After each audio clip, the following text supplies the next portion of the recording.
Hello, hello, hello, everybody. I am your androgynous android late night DJ Caster, and this is the Neon Caster Twitch channel. Good evening. I've just realized, even though I'm now live, the audio levels of this game is probably already way too high. Let me immediately fix that. I'm so sorry. How are you all doing? Good evening, good evening, good evening. We are having a bit of a break week from Caster's Classroom. As Raffi the Owl is not here this evening. They're aware it's a con, so I figured I would go and play, turning that down, there we go. I figured I would go and play a game that I've been meaning to play for ages, Citizen Sleeper 2, because we streamed Citizen Sleeper 1 quite a while ago now.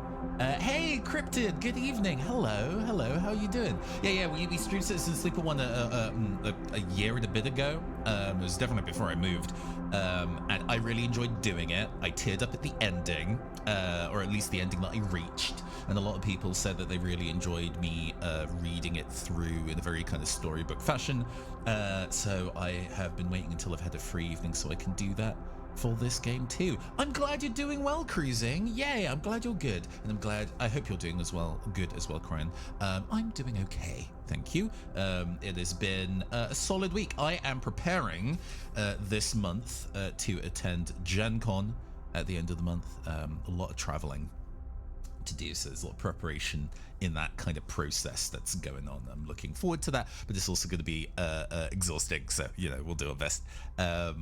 Not bad. Started a new job, should be able to catch more streams. Hey, nice. I hope the new job is good, and I hope you enjoy this evening. I know that in the VOD people are going to be like, you're not getting to the video games, so I won't dwell on this too long. Hey, I wasn't able to afford to go to Gen Con last year, and the only reason I was able really to afford to go to Gen Con this year is because I applied for a bursary as a content creator, as a games designer. They had like a pot of money that they were sending to people who wouldn't be able to financially afford to do the travel.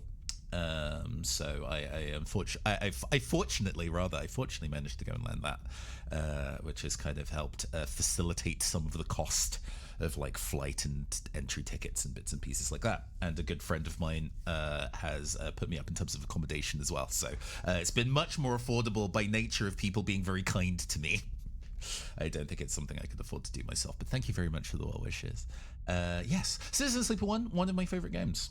I really enjoyed it. I enjoyed it more than I enjoyed Disco Elysium, because they are put in very similar contexts to each other. Not to say that Disco Elysium was a bad game. I think it made some decisions that were intentionally designed to reinforce the theme of everything being quite bleak, which I personally did not enjoy. So parts of it, I multiple times put the game down.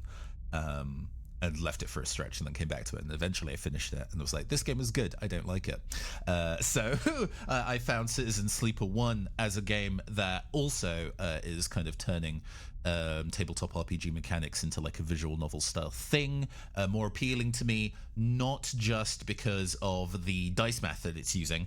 This is specifically using a kind of a Blades in the Dark style system of partial successes and failures, which gives a much more flexible gameplay experience. But also it's a game that's a lot more about hope, cyberpunk fiction in general. I guess this is a pseudo cyberpunk book club. We'll probably discuss its themes when we get towards the end of the session today. But not only is games like Citizen Sleeper cyberpunk stuff very bleak in terms of the circumstances characters are put in, the ultimate like theme of Citizen Sleeper 1 is that even though you are trans and alone and broke, by forming really strong connections with other people, you can still find comfort and survivability and an ending that you're comfortable with. This also meant that game was not necessarily difficult, which people kind of bristled against. It's like, oh, I want my video games to be challenging. I want to be able to kind of flung into more circumstances that are difficult to navigate. And I understand that sentiment. But also I think that game being easier as you go is one of the reasons why I think it works nice. You're in for a good time, Citizen Sleeper 2. I still prefer the first game because of how it made me feel like I was part of daily life. Hey, I actually know literally nothing about Citizen Sleeper 2 narratively, aside from the fact that it is, by the way the mechanics work, more challenging throughout. My partner played through Citizen Sleeper 2 on his own time and really enjoyed it a lot more than Citizen Sleeper 1. So from that perspective, I'm very, very interested to see what it's like. And also, he's like, when are you going to play it so we can discuss it? And he's been very patient, saying that I'm being like, I need an opportunity for me to stream this. People genuinely wanted me to. I need to do that first. However, explain it like this. If the situation on Citizen Sleeper 1 was you getting to know a community on a town, the town being the space station, Citizen Sleeper 2 is getting to know multiple towns and driving between them. Okay, interesting. All right, I like that as a theme. I think that was also a thing I liked about Citizen Sleeper 1. I really enjoy games where you get to know a community and get to feel part of a community, and how you live and respond to the location you're in, also being a character. And I guess if you're traveling between towns, that sentiment will be slightly different, but that's not to say it will be worse. Okay, enough rambling. Let's go play a video game. We are just going to play on normal.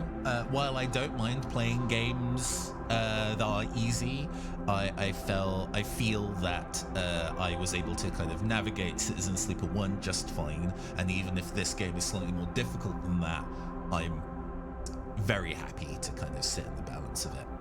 Okay, confirm difficulty. And then we get to choose our character. Yes, this is one of the things that was highlighted in the difference between Citizen Sleeper 1 and 2, is that in Citizen Sleeper 1, you had classes that you could choose, and they kind of affected your initial build in terms of what you were strong at. But ultimately, because of the way that level up mechanics worked, you can level up in the way that mitigated most things. This one, it seems that you are locked out of a stat being your worst stat that you cannot improve. However, the game is not letting me read what these stats mean, which is probably going to be in a position to make me of a more informed decision. However, I like playing talky, hackery, and kind of magic-y classes. So, you know, being somebody who's built like a brick shit house, and then somebody who's an engineer is like, well, this could also, you know, building and repairing systems might be also the vibe. But I know that I want to be the hacker for sure, the operator. Okay. Also, as we go, please do let me know how audio levels are and if you can see the text as well, because I know I'm going to need to adjust font size, I think. Give me a second. Large font size, defaults, and I've already adjusted that, but I'll knock it down to like... Audio seems okay so far, not too loud. Okay, good. In the moment before waking, the dark space before conscious thought, you struggle to find the pieces of yourself. Usually these pieces come with a particular cadence, each appearing sequentially like the boot process of an old terminal. First your body, artificial, compromised, but relaying sense data all the same. Then its context, the breeze of air filtration, the soft contact of your birth in 0G. Then emotion coming into focus, coming into your body, bringing with it that first instinct, the one that has framed your past 100 cycles. Fear. Don't worry, I will read all important text, so it's okay if you cannot necessarily see the text yourself. Some people like to read along. But that familiar sequence does not arrive. Instead, you are unmoored in space, your body distant, your context silent, even your emotions somehow obscured and scattered. Among all that disarray, only one familiar thing arrives: the fear. It is scrambled, panicked fear, the drowning fear, the falling fear, the fear that makes you reach desperately for any stable point. It is the fear that tells you something is wrong, something is very wrong with you. Wake up, sleeper. The voice is whispered in your ear. An act that makes you suddenly aware of your head pulsing in pain, your body rigid with tension. Sleeper, a familiar name. A mind copied, emulated, a body built, implanted. One person sleeping until their debt is worked away. Their double being made to work, to be consumed and eventually to be destroyed. A proxy, an emulation. A sleeper. That is what you are. But you escaped. You remember that now. Broken free of your corporate creator's S&R in search of a future. You cannot remember the details of your escape, but you know the fear has been with you ever since. All of a sudden, you remember you have eyes. Your eyes flicker open. Enter? Okay, I do have to click OK. Pale eyes in a pale face. Lei. The name comes with its own specific sensation of fear when you recoil from instinctively. Sorry to interrupt. A sharp smirk. But this ends here. You search your mind for more than a name. Is this how you reward me with my generosity? Lane is leaning over your horizontal floating body, looking down into your eyes. I took you in, protected you, gave you a purpose. You try to look away, the corners of your vision, to find something you understand. Your body does not respond, but I suppose that wasn't enough. He reaches into the pocket of his jacket and retrieves a small vial. This wasn't enough. The vial glitters. This object you know, and have known for a long time. Stabilizer, the drug that keeps your artificial body, your emulated mind from inevitable decay. The only balm for your planned obsolescence. The liquid roiling in the vial fills you with disgust. Lane pockets the vial. But that would be wasted on you now, after what you've done to this body of yours, he says. He looks at you with palpable disgust. Lane's eyes scan your body, and as they do, you become aware of the wires and tubes attached to you, those that were meant to free you from your dependence, from the stabilizer and the control it grants Lane. They are free, you piece of shit. They don't need you anymore. The voice comes from somewhere behind Lane's head. It is a voice you know, but when you search your mind to try and understand why, you find only dizzying darkness. Shut him up, Lane barks the command, and you hear the sounds of impact, of pain from elsewhere in the room. You try to move your limbs again, and this time you feel a flicker, the twitch of a finger. You feel the extension and compression of synthetic muscle. Free, are you? Lane smirks. You were free when I disabled your tracker, when I gave you the stabilizer you needed. He scans your body with angry eyes. Now, you aren't free.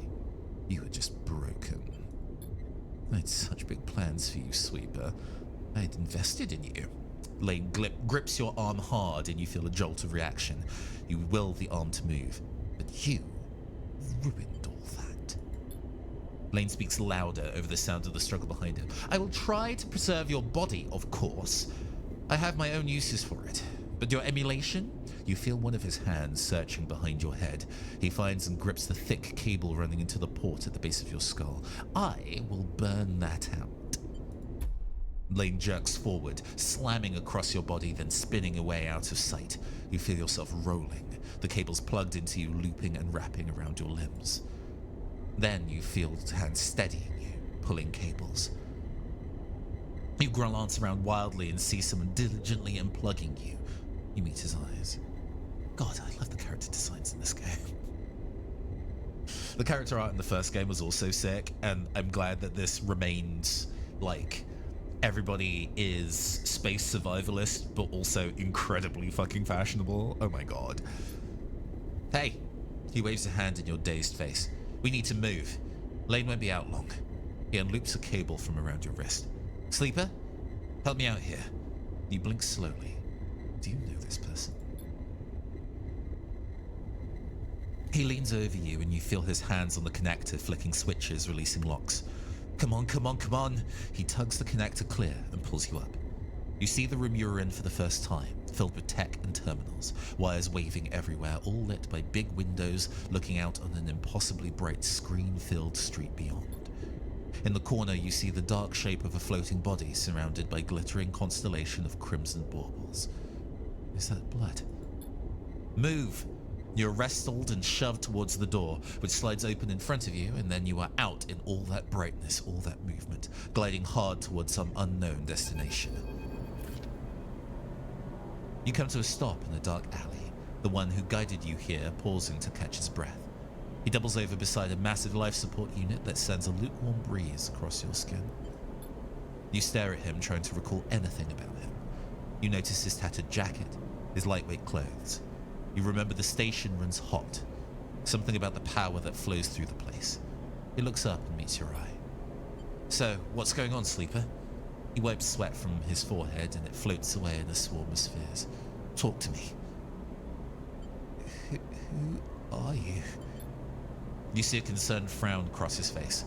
Don't mess with me, Sleeper, that's not funny. He comes closer, eyeing you carefully. What station are we on? He narrows his eyes and waits for the answer. You close your eyes, trying to recall. You force your way through the dark to the image of a station. No, a city, growing on the back of a vast set of hexagonal solar cells, shadowed by them. You open your eyes. Dark side. The word leaves your mouth like an exhale, an instinct. Before you heard yourself sound it out, you didn't know it was there. He sighs. And me? Who am I? You see something like fear in his eyes. Panic, perhaps. You stare hard at his face, the slight upturn of his mouth, the intensity of his stare. Nothing comes. He closes his eyes and drops his head, pulling a hand to his temple. The reboot. He's speaking quietly to himself. Maine interrupted the process, and he lifts his head and stares at you. We need to keep going. We need to leave. He turns and kicks off down the alley. Come on, the rig can't be far. As you are led through the passages and serviceways of the station, you try to recall your life here. The texture, the temperature of Darkside feels familiar, but you struggle to pin specific memories to it. Focusing hard, you recall waking up in these passages cycle after cycle, the rhythms of the station flowing over you and along with the crowds. You recall desperation and the slow decay of your body that caused it.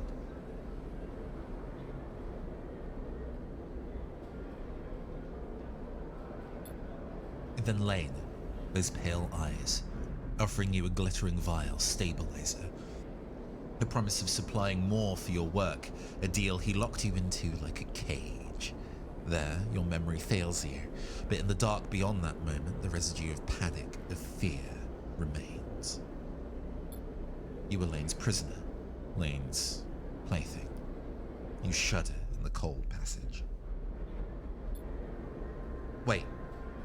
Your guide holds up a hand and you stop your glide using the wall. Ahead, you see the tunnel opens up into a wide open bay with a few doors leading to cylindrical tunnels. Docks. They're watching the rig. He nods towards the dock and you see one of the doors has a couple of figurines flanking it, one covered in ornate tattoos. Oh. Hey Deck, good evening. I'm glad. I wanted to make sure that you knew that this was going on. He nods towards the dock and you see one of the doors has a couple of figures flanking it. One covered in ornate tattoos, the other with bright silver implants along their cheekbones. Utsubo, Lane Skies. He looks at you and shakes his head in frustration. All this, it's not coming back to you, is it? Something catches your eye and you see he is playing with a coin, nervously turning it over and over in his fingers. He sees you looking and slips it away. He places a hand on his chest. I'm Seraphim, alright? He looks pained when he speaks. Lane, he was our captor. Both of us. We did this so we could escape. We need to reboot you to break your dependence on stabilizer. He pauses. You know what that is, right? You nod meekly. But Lane interrupted me back there. The reboot didn't complete, and he sighs and shakes his head. We can still make this work. He looks away back at the docks. And I'll lead them away. You get the docker bridge open. If we make it to the rig, I know how to get us in. Got that? He searches your face for a sign of recognition. I've got it. Get that door open. He pats you on the shoulder. I know you can do this. Seraphin kicks off hard and glides into the docks. Over here, shitheads! He bellows to the guards as he barrels through. They immediately push off from the wall, giving chase. Okay, we've got skill checks up in here, which I'll take a swig of tea and then read.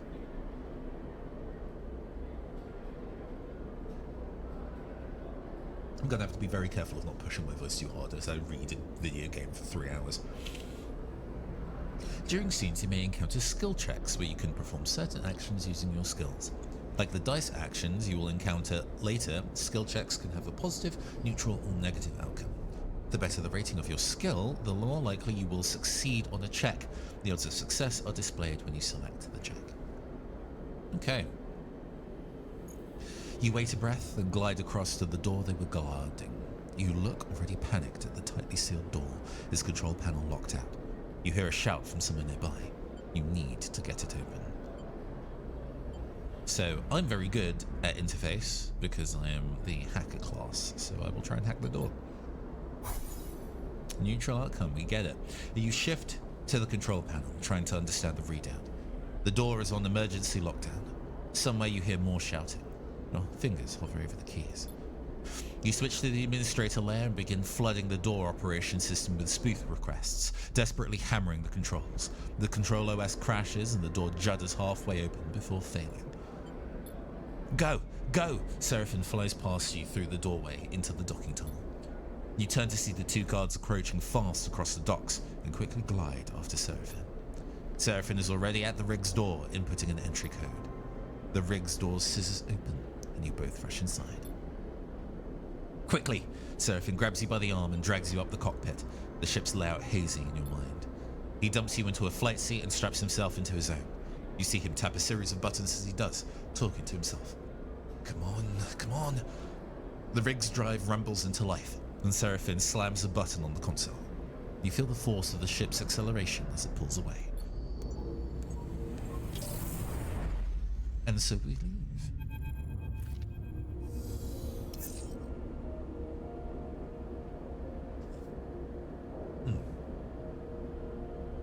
As the ship glides into place on the connecting bridge, its automatic systems nudge there by the port's docking protocols, you feel a sense of relief. Seraphin burned hard out of Darkside, and you dropped in and out of consciousness in your seat as the rig made its way across the belt. But now, with open space between you and Lane, you feel fresher, more awake. Seraphin breaks the silence. Oh, we're good, Sleeper. His eyes don't leave the monitor, and you realize this part of your escape is routine for him. You and he must have docked the ship countless times in your work for Lane. The problem is, you don't remember any of them. We made it, he whispers, closing his eyes and letting out a sigh. Oh, we certainly did. He turns, and you see a pained look on his face as if remembering something difficult. Have you said this exact same thing to him before, in the same situation? Are you okay? He looks at you, chewing on one side of his lip, searching your face. Not really, he puffs. Seraphin reaches up, flicking through a set of switches in a practiced fashion, completing the shutdown. You watch, a little frustrated with your own uselessness. Running the rig, you realize, is just another thing you've forgotten. A clunk that runs through the walls of the ship is followed by a short percussive alarm tone from the pilot's console. Docking complete. Seraphin kicks off from his seat, twisting as he glides past you towards the back of the cockpit. His hands find the rails on either side of the door, and he pauses, facing into the corridor beyond.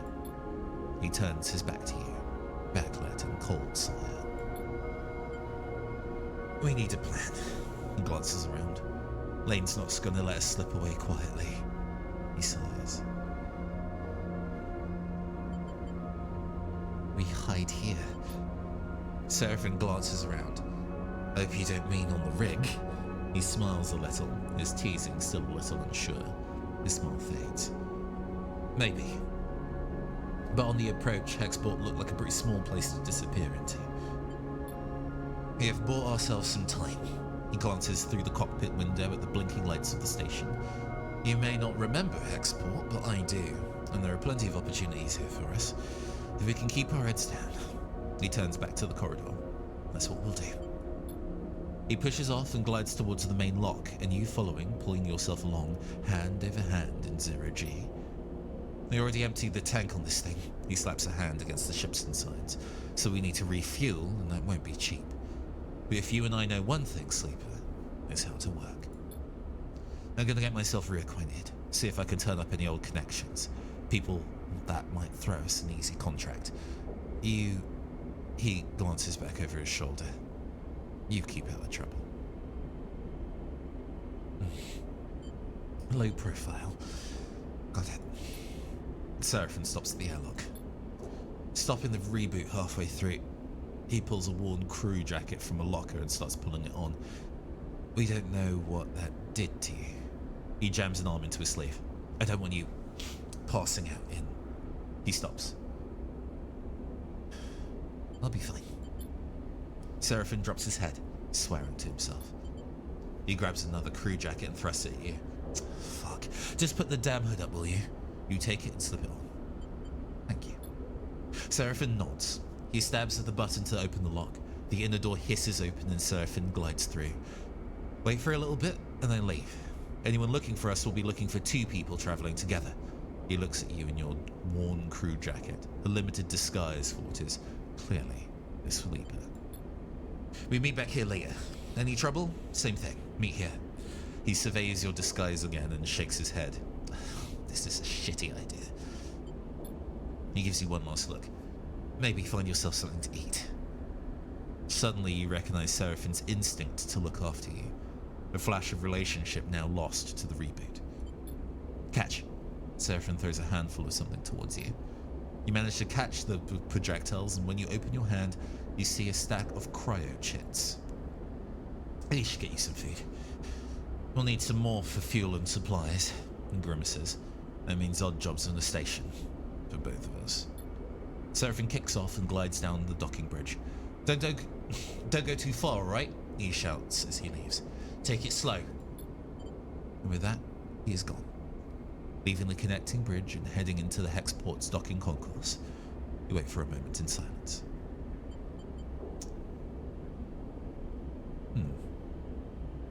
Let's take a bite of chocolate and think about our answer.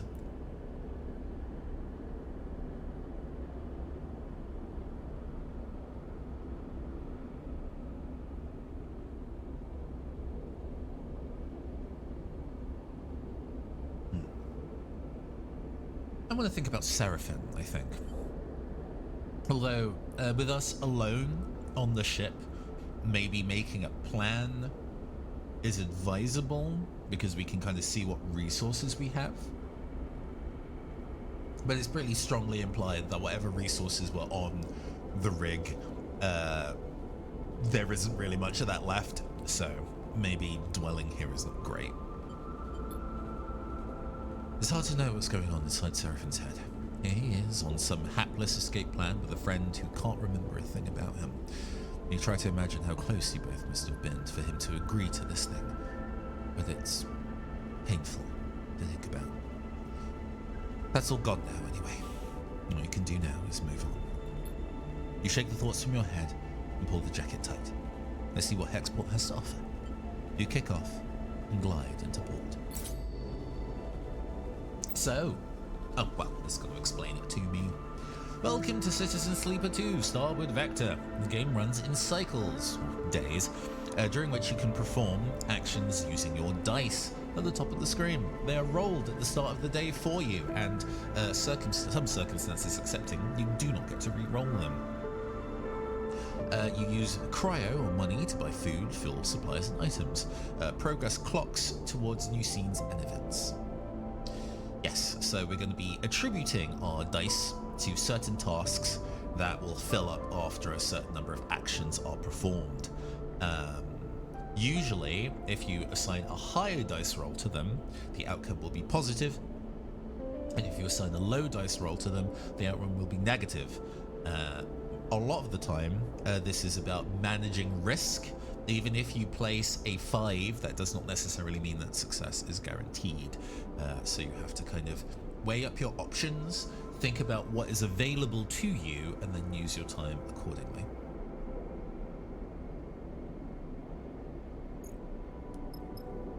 so we have these docks here, an exchange station. We only have 2 locations to visit here. Let's go to the exchange station first. Let's see if we can land ourselves some... Or, I guess landing ourselves some work at the dock and then using that to buy food makes sense. In Citizen Sleeper 2, you perform actions by assigning action dice to them. The higher dice you assign, the more likely you are to succeed. The dice will be modified by your skill. The skill modifier for the action is displayed on the right and will reduce or increase the value of the dice assigned to the action. Meaning that you can turn a bad die into something reasonable if you have good modifiers. Like skill checks, dice actions have 3 outcomes: positive, negative, and neutral. Each action is also rated safe, risky, or dangerous. The more outcomes it has, based on the outcomes it has, the more dangerous an action it is, the more significant both its rewards and consequences are. Okay. So we have a clock of 6. And so we can fill that clock by doing one of 2 actions. We can either chat to crews using our engage skill, which is a little safer, or we can explore the docks using our intuition skill, which is riskier. It's interesting that in a place where the measurement of a day on Earth no longer applies, they still call it cycles instead. Yes, well, assuming that the people that live on these space stations still operate like normal people, we're built biologically to be diurnal, right? This is true even if you are somebody who operates on night shifts. You can do night shifts for a really long time and be used to the pattern of that. Your body will still hate that. So not having a regular awake asleep cycle, a biological cycle, even if it is not a solar one, is still incredibly important to stop people from genuinely going mad. I would love to look at my character sheet.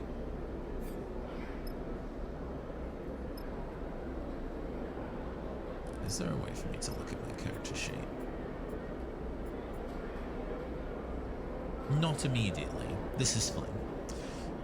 We will assign one of our 5s to this, because I'm pretty sure I have good intuit skill. Okay, so it tells you what your odds are before you run them.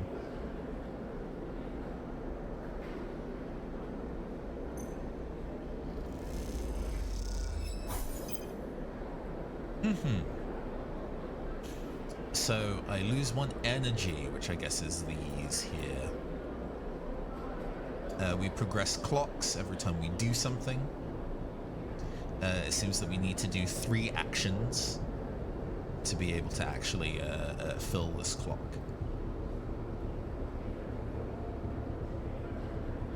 It seems that the risky nature of this is the fact that it adds 2 segments and not just 1. So I can do it in 3 if I'm careful, but it feels like running out of energy is a bad idea.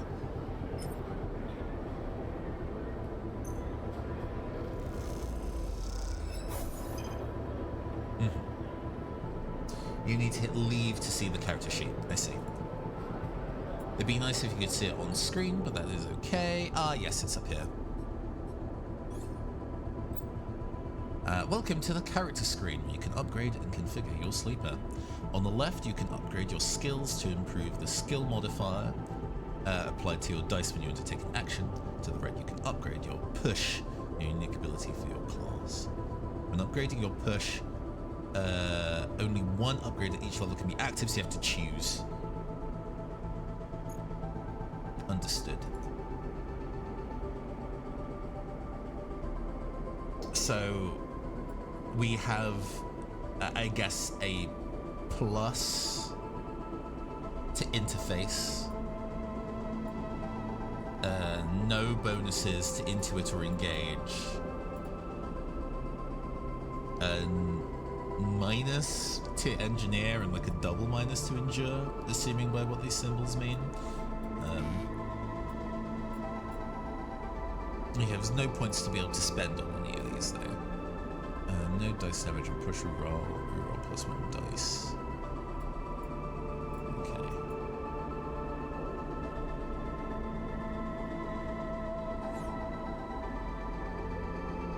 we've already done some work, so there is some things already going on. Can I eat some food at the bar? Here, you can eat in exchange for cryo. Yes, please. I would love to go and buy a Ben's fry. Or did that work? There we go. And it gives me 2 energy back. Good. This means that I can... Oh, I want to see what's going on in the Hexport Exchange before I finish. Oh, this is also marked as, I guess, as a new thing to do. So I can endure to work. Unfortunately, my endure stat is garbage, so I don't really want to do this.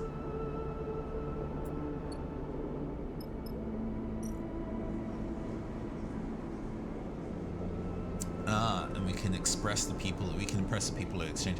Oh, I'm very good at interface though, so I might be able to kind of use my bad dice here to go and get that going.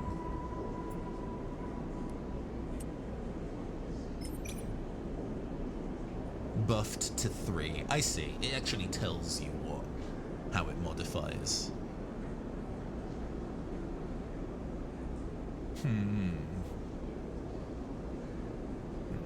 Let's not worry about that then. I kind of want to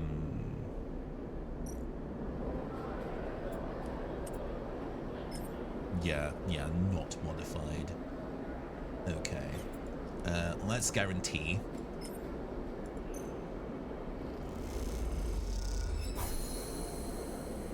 I got the neutral success those last 2 times with the 2 energy taken.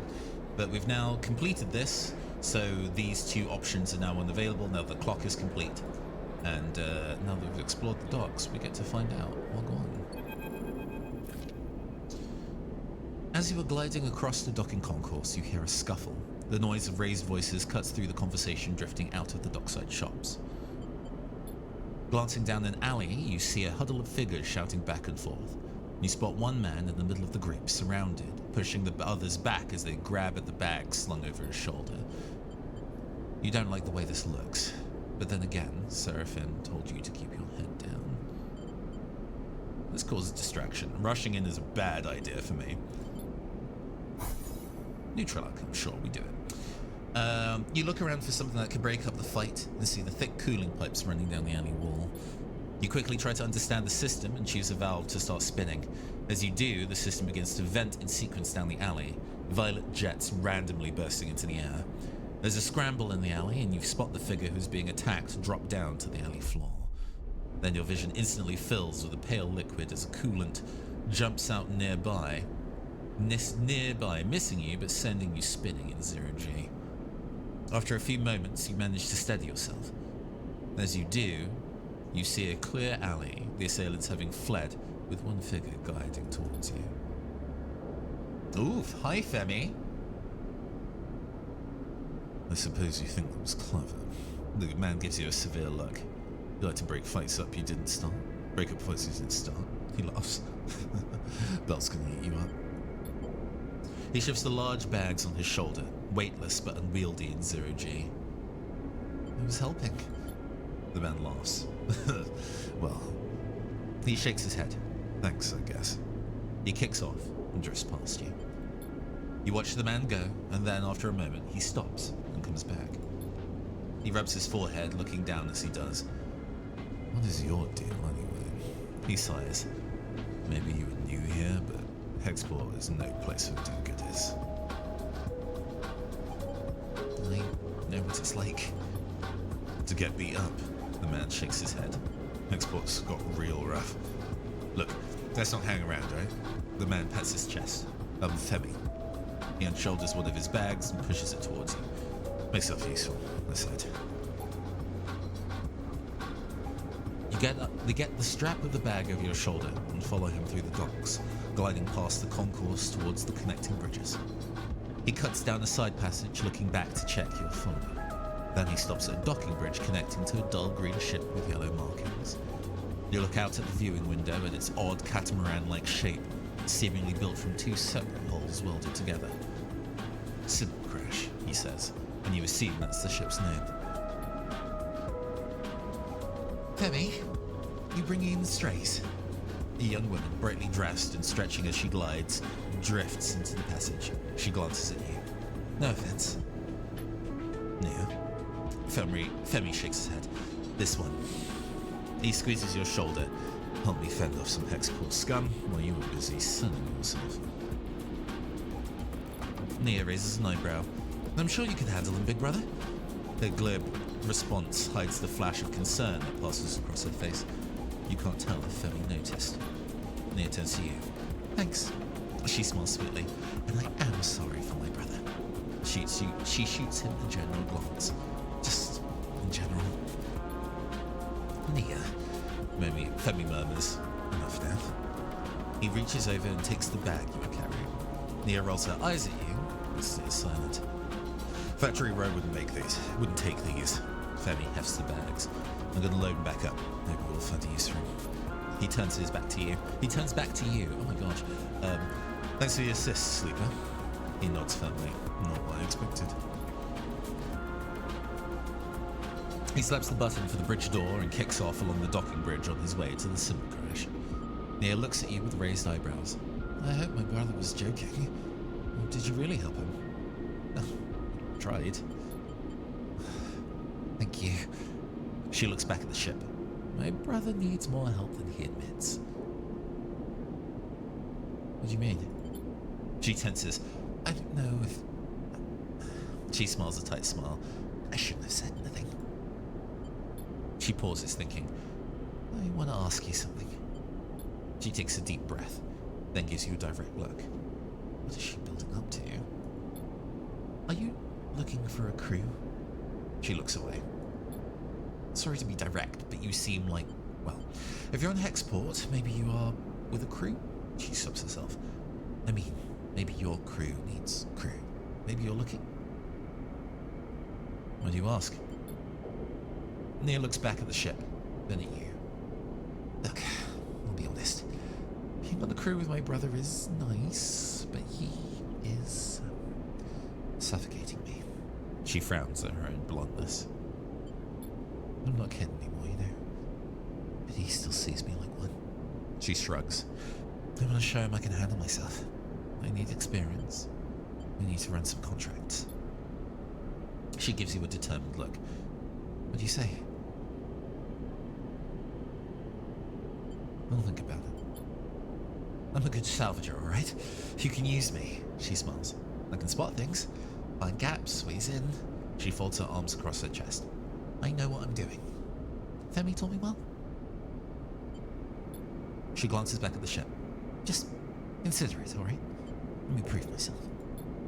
Suddenly, a shout comes from the ship, echoing down the passage. Femi. He makes both of you nervous. Nia looks in his direction. I should go. She pushes off towards the docking bridge. I'll be waiting. Nia gives you one last glance as she departs, then disappears into the docking bridge, leaving you alone in the passage. New local crew available. I don't know what that means.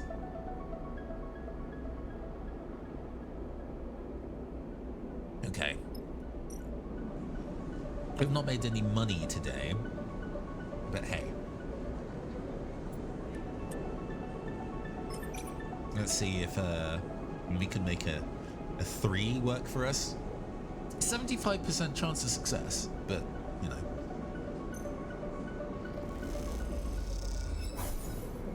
Okay, trial outcome.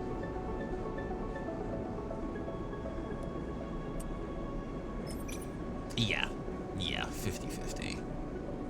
I don't like spending it, but this is the nature of this game, where you have to take some risks.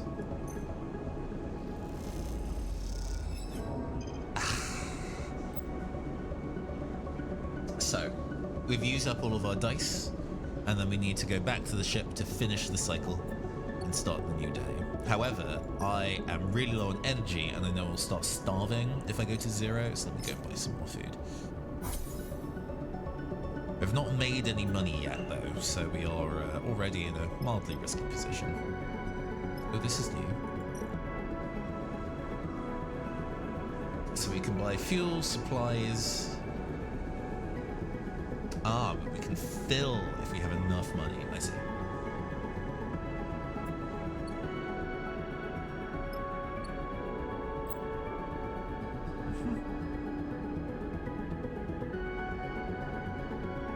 Okay. The rig is your ship and home in Starward Belt. While the rig is docked at a hub, there are multiple areas you can visit. You can go to the bunks to reduce stress, or you can use supplies to regain energy. Other locations will unlock as you play. So I could have used, excuse me, I could have used that last die to gain energy, or to reduce stress, I guess, rather than spend it on a risky venture. But that is okay.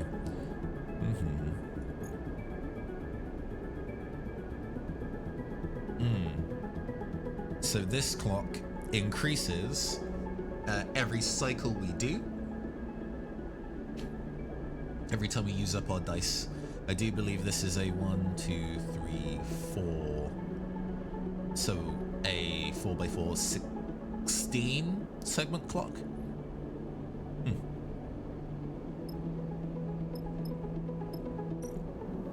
So if you had supplies, I can eat that way, which might be cheaper than buying food. And I can also put dice in to recover health. Okay. But for now, we're going to end our cycle.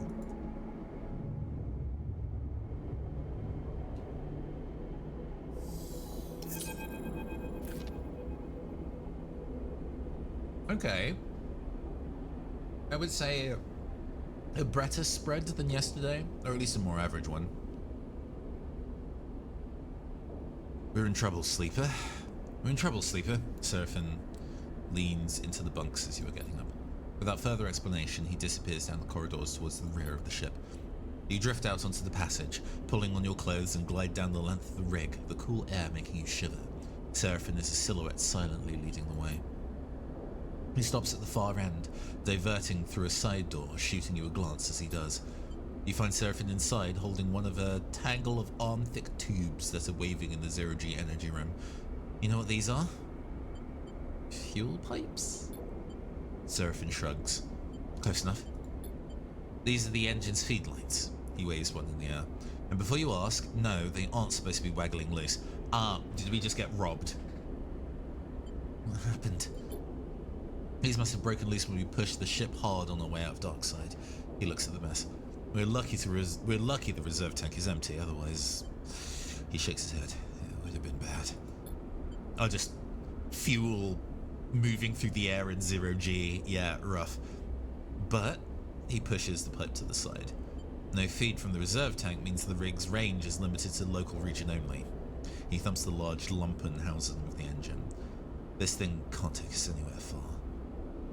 So, you fix it. Seraphin sighs. That's the short of it. Seraphin whacks the engine housing again, harder this time. It's just not been a run of luck. He turns and starts gathering the tangled feed lines, his frustration evident in the violence of his movement. We will need a new set of these, that's for sure. He starts forcing them into a crate. So how about you try and track them down? I'll take a look at things here, see if I can't figure out another fix for the reserve tank. He glances up at his work. Glances up from his work, rather. From what I've learned on Hexport, Factory Row is a place to find ship fitters. Maybe you can do some recon while I sort this place out? It's on the other end of the station. Alright, I'll take a look. Seraphin keeps working. Wait, Seraphin pauses, seemingly unsure. There's something else. He drops the feed lines and they float, waving in the air like tubular seaweed. I've heard word that Lane's on the hunt, he frowns. A message went out everywhere in the local radius of Darkside. He's looking for us. Shit. You said it. Seraphin sighs. This is why we need those feed lines. I'm gonna try and work something out. Maybe I can improvise a solution. I don't know. He looks down. No ship fitter. But while I do, you go hunting. See what you can turn up, okay?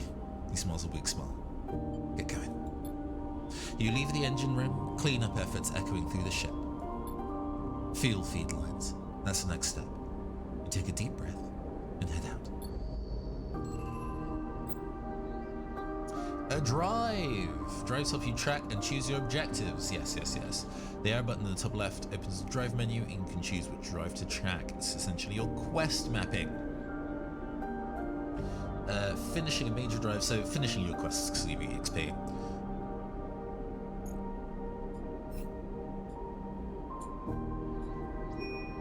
And we'll be following specifically escape export.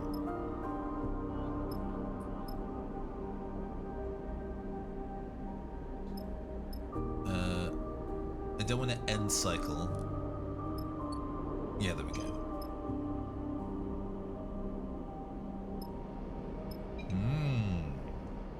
I see.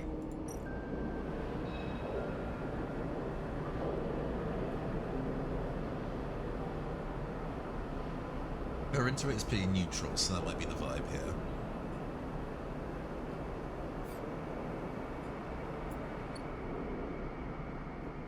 We're also only 2 energy deep, so... was there anything else that we could have gained? No. That quest is already... let's see if we can finish up this Hexport exchange matter. Push to 4. Still a 75% chance of success. I'll take that risk. Positive outcome. Yeah. Did it. Nice. Okay, the exchange buzzes with the conversation of commerce. New location discovered. The canteen.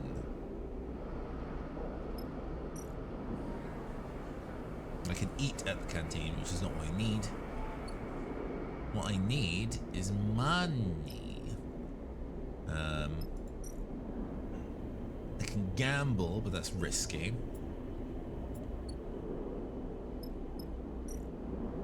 I can work at the warehouse, but that's a stat that's bad for me, so I don't really want to do that.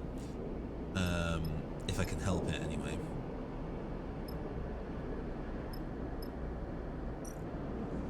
And this is only just buying things. We did get some good dice this cycle. Alright, since it seems that a full success gives us 2 pips on this, I might do it in 2 and then leave my 3s later. 6 is a complete success.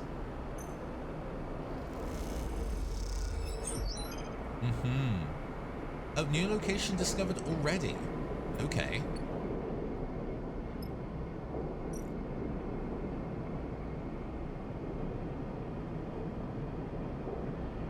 All scrapyards have paid data defusal work to offer.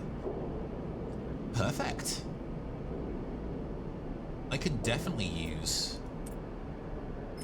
push to 4 for better odds. Give me some cash. Neutral outcome for 7 money. Okay, so it gives me enough. The neutral outcome makes me back the buying food from that place.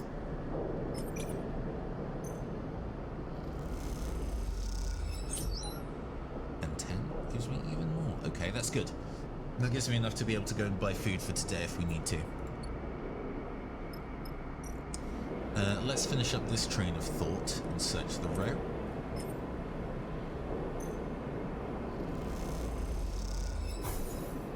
Damn, it's not enough!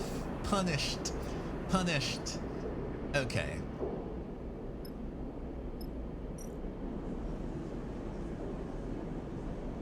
Buying supplies is 15 cryo. Which is more than double the amount to get 2 pips. So maybe supplies are worth it if I was at 1 hunger. But mathing it out, I think just paying 7 cryo for the food will do. Okay. Well, there's nothing left to do today, so this day went quite quickly now that we actually understand how this goes.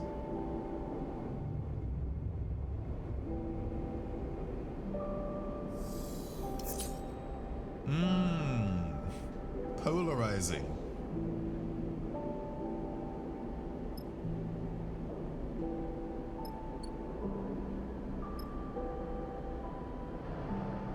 Still,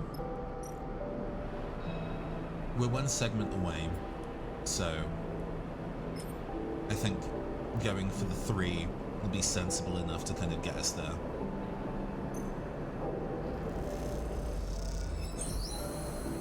Excellent. Continue. Factory Row howls as you glide through its cramped passages. Whatever its many bays and rooms once were, they now serve as containers for the industry of every kind. Whirring manufacturers precisely engineer components with rapidly shifting arms, while scrappers hammer incessantly at bent ship plates. Everywhere you look, there is energy and activity, and for good reason. Hexport itself is built on the derelict fragments of a solar reflector, and even the small amount of energy generated by its remaining mirrors is enough to power a city of machines. It is familiar to you, of course, in a strange, far-off way, because of Darkside. That place and your memories of it are a muddy haze, but it's hard to forget the glint of its hexagon. But it's hard to reflect... Oh my gosh, sorry. That place and your memories of it are a muddy haze, but it is hard to forget the glint of its hexagonal reflectors, 10 or 20 times more in number than Hexport's, and that wild flickering city growing on their back like a tumor. In comparison, Hexport feels provincial, but deep in Factory Row, you could almost be back in Darkside. And then you see them, tubes just like those Seraphim had waved in your face, the feed lines. You push over to the display window of the unit, marked Carston's Supply, in block capitals cut from a whole plate. There, amongst an angled shelf of oversized ship components, sit the feed lines, like some large biomechanical tangle of snakes. You slip inside, where the sound of Factory Row is a little screened, and spot a large figure working at a bench. Hunched over, concentrating, it seems. He doesn't notice you enter. Hello? No, that fits. That makes sense for Carston. A sharp eye glints as the figure looks over his shoulder. Can I help you? His accent is heavy, but unknown to you. Those feed lines, how much? There's a sharp clink as Carston places his tools and the component against a magnetic plate on the wall. He turns with surprising grace and begins cleaning his hand. He turns with surprising grace and begins cleaning his hands on a cloth. Those sharp eyes scan you, but Carston's thick-set features do not betray the results of his assessment. Custom built those for a client that never collected. He looks at his hands while he speaks, checking for stray oil stains. You have one of the old MUVs now. He sounds out the letters in a way you don't recognize as he speaks. Oh, his little glasses on a little chain so they don't float away in 0G. Oh, that's very cute. Also, the fact that he has cigarettes on him.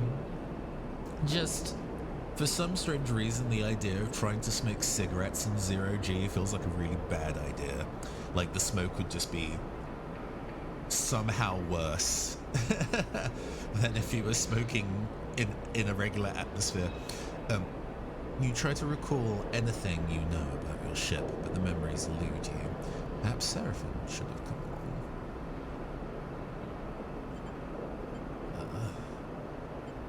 That's right. Carston nods. Always good to see one of those still running. Look, Carston drifts over to where he was standing, his imposing height evident. For a fellow enthusiast like you, he continues in a distinctive monotone. Let's say a few hundred cryo and clean sheets. He shoots a glance at the feed lines. 400, let's say, to be precise. I don't have 400. Carsten looks you up and down and sniffs. It's expensive, I know. It's a shame, but that's just what they are worth. He screws up his mouth a little into something that might be a smile. However, I'm more of a barter type myself anyway. Oh, this sounds good. Carsten nods sagely. There's a little favor I need to crew for, and well, you look like you might be a good fit. He tucks the cloth away in a pocket and clasps his hands. I know of an old Sondheim wreck out there, very old, pre-collapse. It's tucked away in a dead zone, so no one ever really cut it. He shrugs. Not only that, but Solheim derelicts have a habit of triggering nasty security protocols when approached by an unfamiliar ship, so it's been left well alone. The smoke would get right in the face of it would get right in the face in 0G. Absolutely. It would just expand evenly in all directions, including in your face. But a salvager like you with an old Solheim rig, I bet it wouldn't even flinch if it saw you coming. He smiles.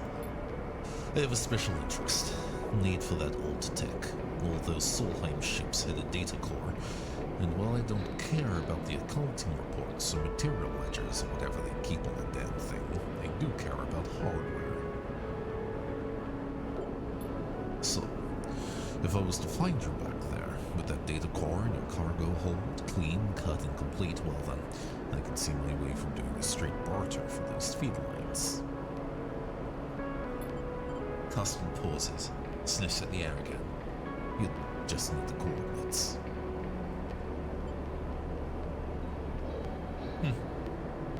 Is it in my business to ask why he wants it?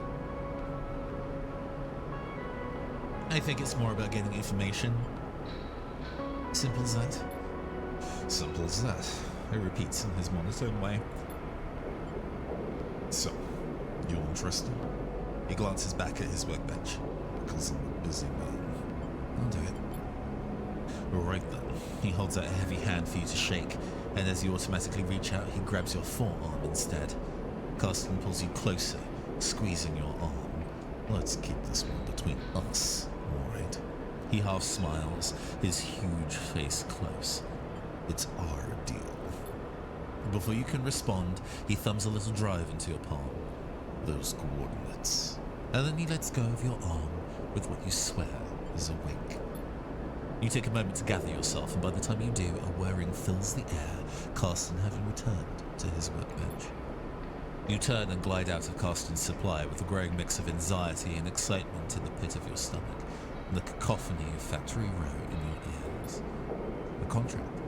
Seraphin might even be impressed. You look at the drive in your palm and smile. This could be a route out. You think of leaving this place behind in possession of an improved ship, too. Oh, that's me completing the mission and getting the XP. Gotcha. Suddenly, a small but firm hand falls on your back, an equally small voice with it. Hey, wait up!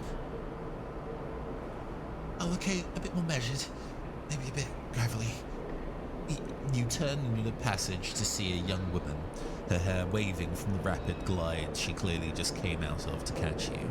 She steadies herself using your shoulder. Sorry. She smiles a quick and flat smile. Was it to catch you? I'm Junie. Her dark eyes flick around nervously. You notice the portable terminal she carries, something data scrapers called a deck, and her backpack full of components and trailing wires. What's up? Carsten. She starts, still catching her breath. He sent me to grab you. She smiles that flat smile again. Wants me to come with you on that job. Her eyes shoot down to the drive in the palm of your hand. She smiles again. Why didn't he tell me? She glances back towards Carsten's. I guess he forgot. He does that sometimes. She looks sheepishly at you.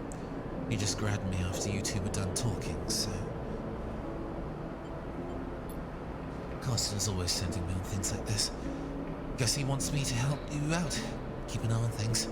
She pauses. I can be pretty useful. So... She glances around the passage.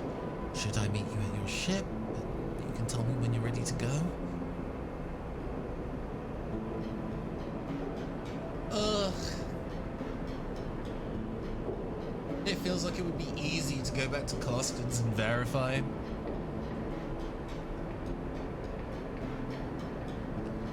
But I suppose in the current instances, she's not outwardly prepared to scam me. And what is she gonna do? Hijack my piece of shit ship? The ship is bad, Brett. Sounds good. Okay, great. Her eyes light up. She notices she still has your hat. She still has her hand on your shoulder and takes it off. Junie pushes off and waves. Looking forward to working with you. She calls back as an afterthought. What about the ship? Oh, I'll find it. She calls back and then disappears down the passage. You watch her go, glad of the contract but nervous too. Will Carsten keep up his side of the bargain if you deliver? I don't know about this, Sleeper. Seraphin looks nervously out of the rig's windows as he finished explaining Carsten's deal, as well as Junie's offer as help. If this job was easy, Carsten would have done it himself already. That means there's a catch. He frowns at the stars. And there's definitely something going on with this Junie girl. He shakes his head.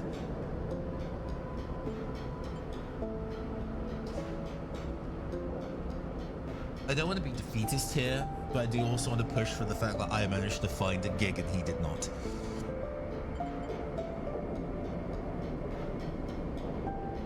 I think it's a lucky break. Seraphin gives you a look. No such thing. He sighs. This is the bell. That means someone's getting dicked over in all this. We just have to make sure it's not us. What if... Seraphin narrows his eyes. We could get the crow together to buy the feed lines. Is that even possible? I found a contract board at the exchange further in station. He gestures towards Hexport. We take on the job? That might get us some of the way towards buying those feed lines. Plus, if we do want to take Carsten's job, a bit of money to get ourselves prepared wouldn't be a bad idea. Fill up on fuel, supplies. Be ready for whatever comes. Do we have time? Probably not, but without Crow for fuel and supplies, we weren't going anywhere. Seraphin sighs. Just take a look at the contract board, see what you think. And while you're at it, you might want to see if you can scare up some freelance crew too. Seraphin shrugs. Many hands like light work and all that. Oh, we stop messing around. We take Carsten's job right now and get it done before we can think twice. Seraphin yawns. Seems like a whole set of bad options to me. Either way, I've still got work to do on the drive. Seraphin nods a farewell, heading back to the engine room. Let me know what you decide. For a moment you pause, letting the haze of plans and ideas settle in your mind. Suddenly you crawl up, pain shooting along your spine. You grit your teeth, your muscles locked tight. Your vision narrows as you squeeze your eyes shut. You feel a shift, as if some connection has broken. It's almost impossible to describe, like you were floating away from your body, dispersing, dissolving. There is nothing familiar in the pain, nothing to hold on to. You grit your teeth. And then, another shift comes. You are back in your body, trembling against the metal wall of the passage. The pain slowly fades, becoming a pulsing throb, and then a residual flicker. You flex in 0G, stretching out the tension. There's a strange sense of distance. There's a strange sensation of distance that persists beyond the pain. A disconnection between your body and yourself. A flickering numbness that refuses to recede. I said offhand that sleepers are very transcoded. At least textually in the first game, the process of having to keep finding this fluid to keep yourself functioning felt very HRT, hormone, gender juice kind of coded. the idea that this sleeper has pretty functional dysphoria, the pain separating their consciousness from from this pseudo body for pieces at a time and feeling disoriented as a result. Sure, yeah. You wonder if the reboot has done something to your body, or if this is some new sensation you'll have to live with indefinitely. It strikes you that you know so little about the body that houses you. It could be moments away from collapse, or it might persevere for countless cycles like this. You try to shake off the feeling, pushing your hands against each other until they feel like they're yours again. This time is the only thing you need, and right now, it feels like it's running out fast. You head for the airlock. You have work to do. Unlock a contract. Open the map screen to view it. Contracts are high-risk, high-reward jobs that you and your crew can take on. Contracts require preparation to succeed. You'll need enough fuel, as much supplies as you can afford, opportunities to recruit crew temporarily or permanently, and choosing which crew to take. Once you're ready, you can select it from the map to do it. Which we are not going to do, not right now. We are very low on supplies.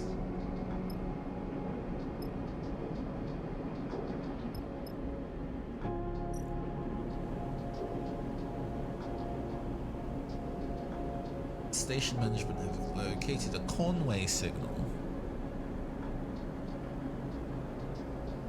They are concerned to see one so close and are looking for someone to disable the source. Paying for 200 cryo, that's a lot. We have to pay 10 cryo to even take the job. Alright.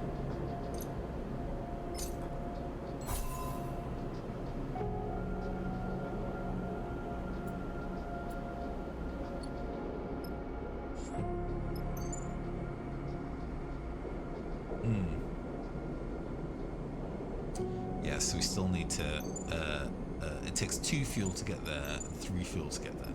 So we still need to actually earn enough money for fuel.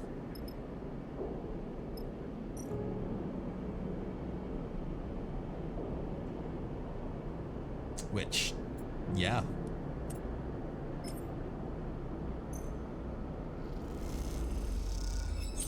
If we're getting 10 cryo per die.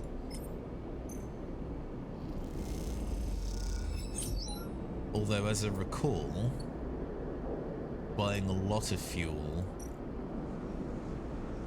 Oh, fuel is only 5 credits for 1, and we need 2 fuel. Supplies is a bigger deal, though.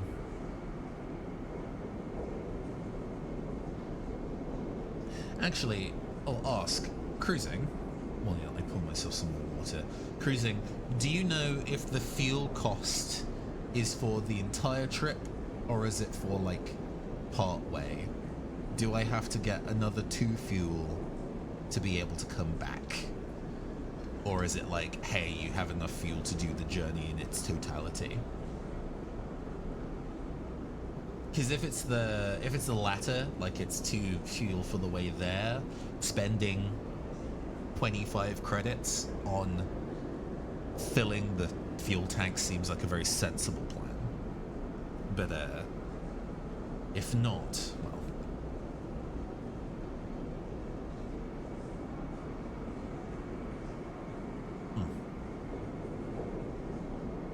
Alright, good water.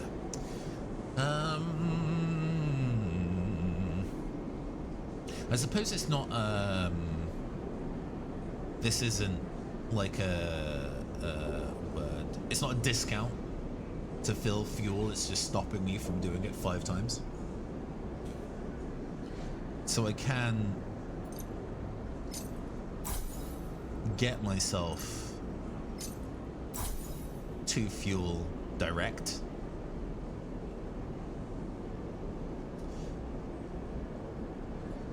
And then hopefully that'll do it. I do also want to buy some supplies. That increases supplies to 3, okay. So 2 fuel and 3 supplies and 20 credits left. Some of that I will very specifically spend on food. Because I do believe that's still... Yeah, that's not financially sensible.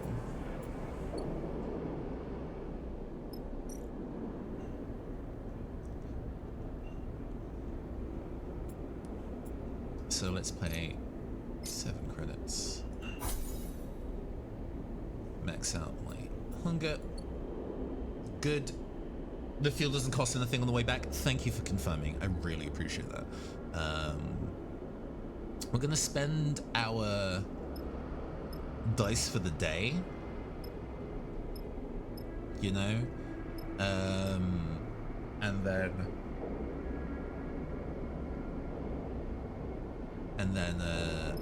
the next day as we refill our supplies. We do also have 1 point to spend.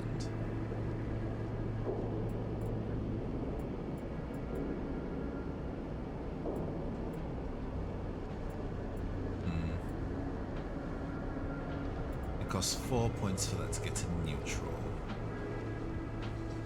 which I'm not too worried. Well, getting that to neutral is probably a good idea. I have 1 point available, so not enough to do either of these. Ooh, loving the trip hop beats. How do I want to spend the last 2 dice? Because it's risky. What does this look like? Because it's up to 2. 50-50. I'll do one of them at least. Neutral outcome for the money. Okay. Hey.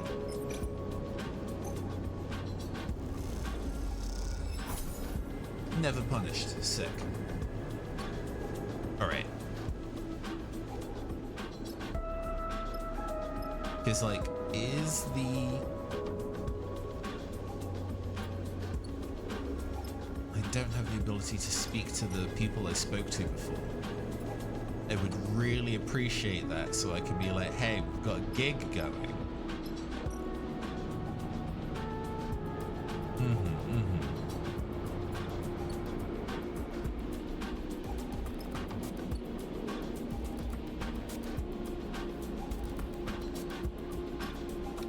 End cycle for some new dice, and let's hope they are not shit.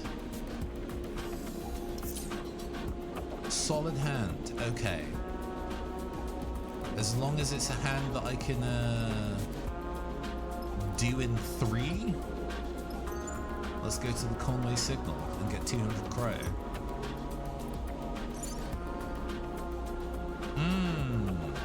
Yes, I can still select.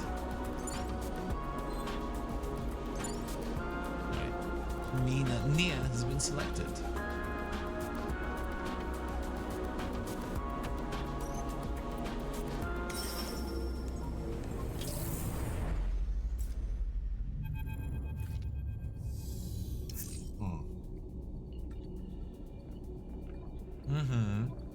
Our supplies are our HP. I see.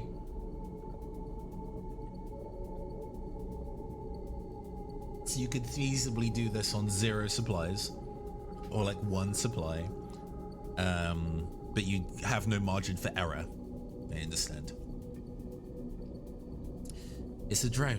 Seraphin spots the signal source first, the light barely shimmering off its dark hull plating, a design trait that betrays its covert use. A flash catches your attention, and you see a rent in the hull through which red lights pulse. Wounded. Seraphin shakes his head. We should finish the job. You've seen one before? Seraphin looks back over his shoulder towards you. We've seen one before, don't you? He sighs. Sorry. I know it isn't your fault. He looks at the drone. Lane has his work on one in a dark side bay, though it was barely a shell. Disarmed and deactivated. He had us searching through its guts for salvage. Even that one gave me the creeps and had its core ripped out. He pushes it closer. This one is still alive. Conway? Conway? Yeah, Kisa says, corporate scum. Not her voice. Her voice is up here. A little bright and a little bit cheeky, yeah. You glance over at her and see the fire in her eyes. They don't even dare to come out here and force us out themselves. It's all proxies and drones. She shakes her head. Typical corporate cowards. Oh, you've run into them before? She glances at you. You might say that. She looks out at the drone. You don't see me taking my eyes off that thing for a second. Seraphim carefully glides the ship closer. You watch the drone. System is full of these things now. Running missions for their operators. Rare to see one out in the belt though. Maybe he got hit during a run-in with the Senate stat max. Looks like it's drifting. Most of the sifting is blown out, but look here.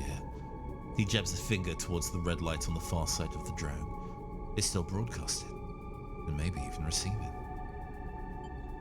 How do we shut it off? Seraphim brings you even closer.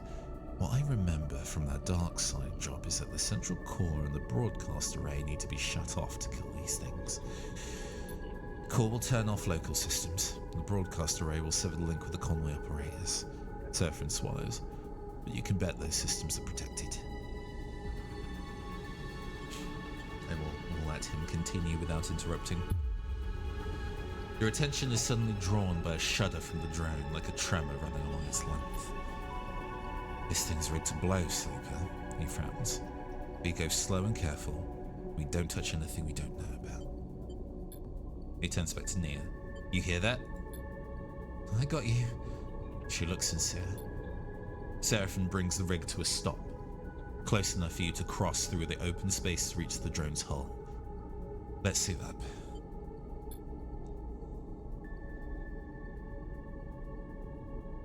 You head down to the airlock to prepare. As you get suited up, you think of the corporate war taking place in the inner system, the war that this drone was driven from. Out here on the shore of the conflict, the biggest danger is that this flotsam and jetsam drifting within the tides and orbits of the system might one cycle bring the war with it. For now, the belt is outside of its reach, but looking out at that red pulsing drone, that doesn't give much comfort. Ah, they come with dice as well. Teamwork. Oh, that's a cool new element to add. I like that. Welcome to your first contract. Oh, so Cruising says, so supplies are how many cycles you can stay on jobs like this before additional cycles take you damage. I see. So I essentially have 3 days of so I have 3 sets of full dice work to finish the mission. So I can, if I operate cheaply, decide to travel with less if I'm at to 0, to risk the fact that I'll be able to complete it quickly. But this doesn't seem like the kind of game where supplies can spoil, so I don't think there's necessarily a detriment to making sure you're fully stocked, unless it means you'd run out of money, because in this instance I would be too low on money to really buy 5, and I didn't want to kind of spend all of my money on supplies and fuel not knowing what the risks were. So this seems reasonable. Okay, while on the contract, you'll be able to assign 2 dice for each crew member as you would assign your own dice. Pay attention to your crew's skills to use them effectively. They have different symbols as well, so you can see what you're good at and versus. Interesting that it's all symbol based, because then you can understand it without it being a color blindness thing. But I do wish it had also the text of what it is. I don't really think these symbols are very clear on what they mean. While also on the contract, your engine bar will automatically supply for your cycle and available supplies. Sure. Contracts have their own contract stress. When this bar is full, the contract will fail. So we have different bits and pieces to work on.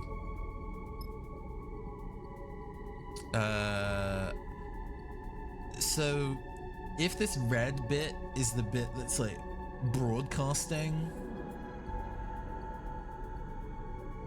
yeah.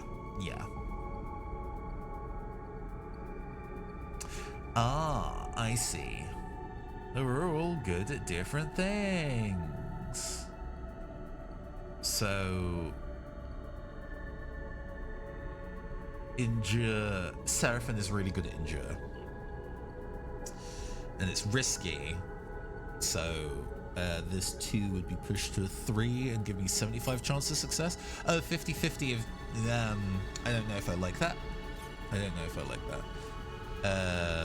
Both Nia and I are garbage at Endure, so that is definitely going to be something that Seraphine will have to focus on. Identifying the route. It might be possible to slip through the gap in the hull. Using intuition, to which Nia is better, and that may slip to a 5. So positive, neutral. Even though this is a dangerous thing, there's no chance of a failure, so I'm more than happy to go and do this. Neutral then. Oh, and they individually gain some stress. I see. So you don't want to push them too far. They need to be able to rest at the end of days as well, so that's also why. Okay. What about the access hatch? Because if there's hacking stuff going on, then I should do it. That should be me. Everybody's bad at engineer. Everybody fucking sucks at engineer. That's really funny. I should do this. This is a thing I should do.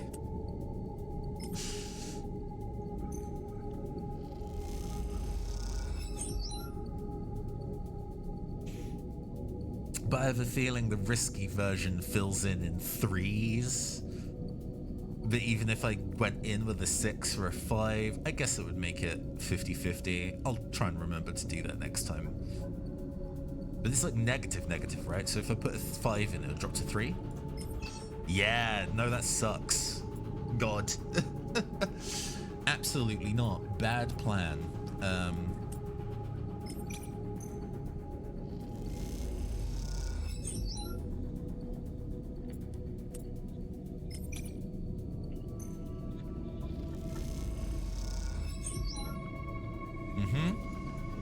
Hey, getting halfway full on this in one day, good. Good. Let's see about our options here as well. Let's create the opening.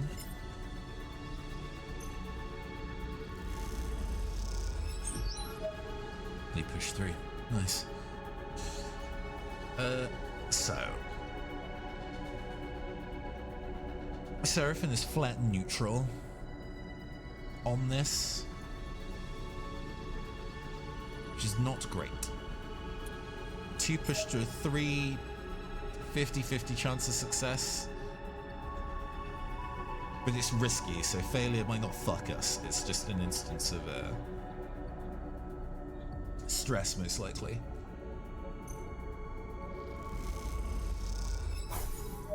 Okay. Okay. The neutral outcome didn't generate stress for Seraphine, so that's good. What does our ship have?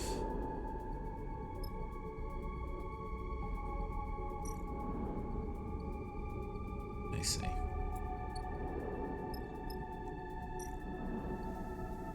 We can't do that because we can't do this either. Right, so we've got to kind of decide whether we want to spend our remaining dice on things. The 1 stress, reroll lowest die.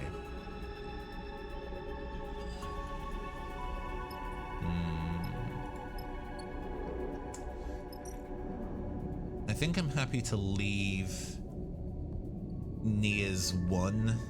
That feels too risky to roll when we have 3 failures.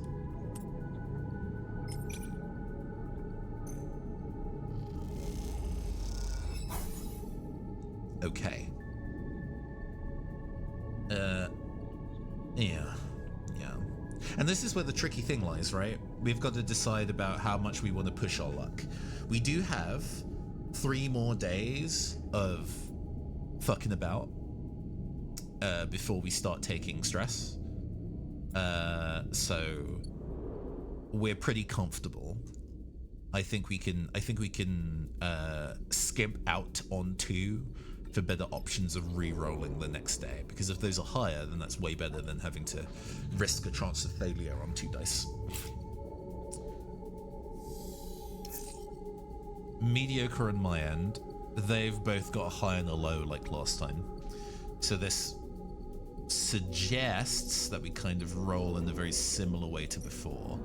So we're gonna have Seraphine once again try to create an opening. Hopefully positive. Nice, okay.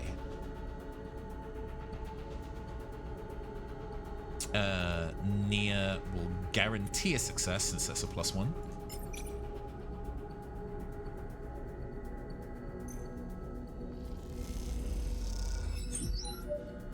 Which still only fills in 2, interestingly. I would have figured that the dangerous version would maybe fill 3 for pushing yourself.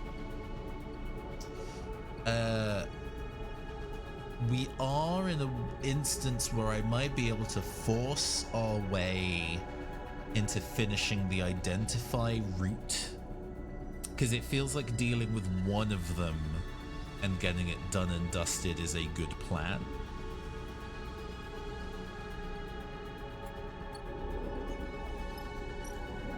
Especially since I can use that 6 on the guaranteed success for something that isn't necessarily as guaranteed.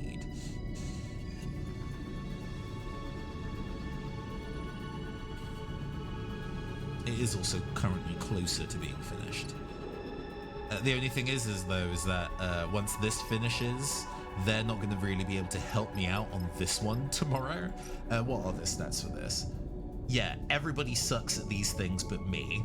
So it might be in my best interest to try and force a finish on this. And then we can all work together to finish the other thing the next day.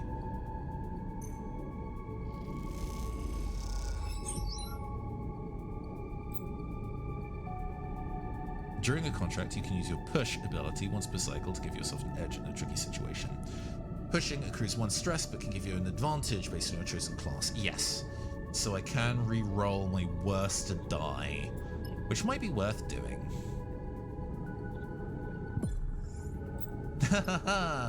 Not by much. Sure.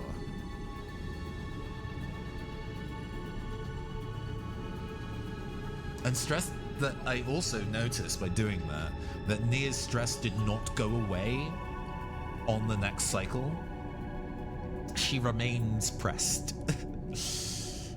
What we can do here, I think, rocking on a 4 for a 75% chance 2 times is enough to get us there.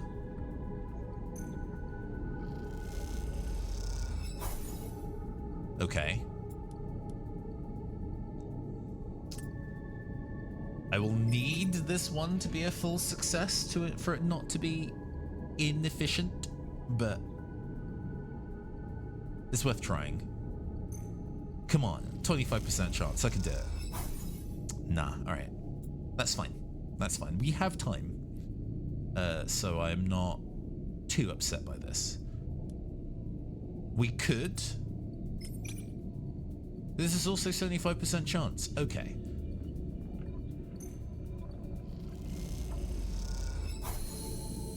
Sick. We have done this task, and without being too punished. You hear the bleeping immediately. Among the chambers and cabling of the drone's interior, something has started counting down.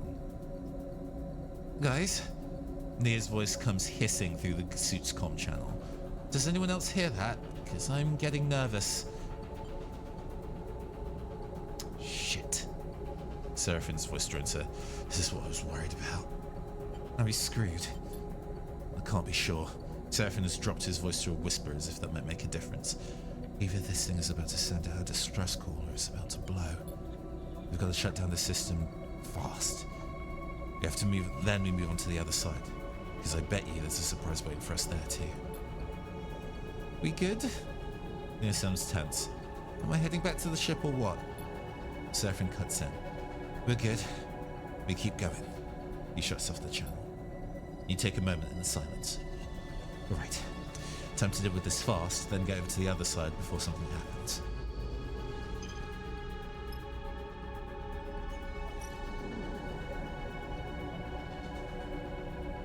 Hold on. What's this about then?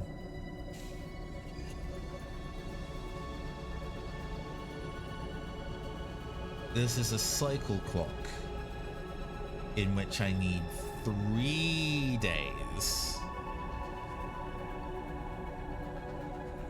Alright. Well, I guess 3 supplies was actually a good call. I didn't realize there would be kind of like bonus stuff to do. In the core, you see the drain is running back a power. Disconnect that carefully. Shutdown core disabled. Right. Right. Oh, all right.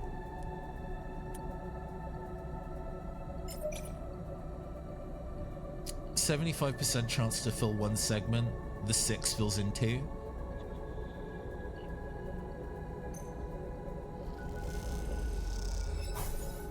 Yeah, sick. Okay. Oh, weirdly tense, actually. Does this fill in 2? It does. Hell yeah. Alright, alright, alright. Alright. Alright. Okay.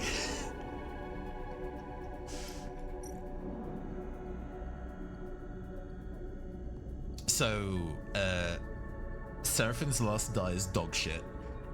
So we do need the additional day.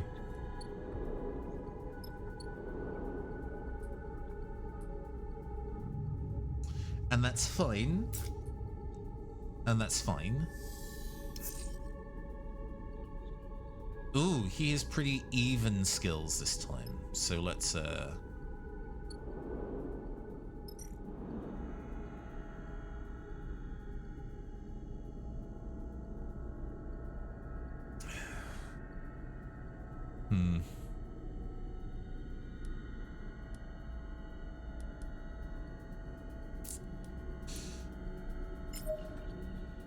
Yeah, okay. This is just as even, so give it a whirl. Neutral outcome for 1. Alright. That's fine.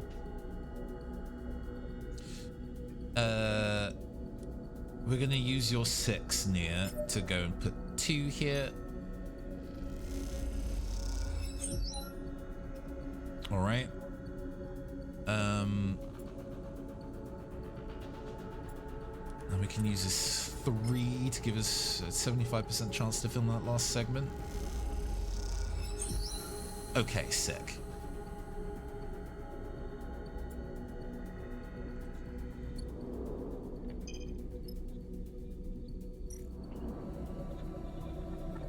That hasn't come up either. Hacking broadcasts. This is my specialty. They're both bad at it. Fine. We basically guarantee it. Because this is going to be 1 or 2.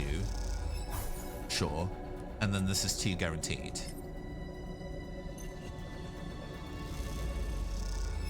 I'm glad that I saved my high dice for the end of that.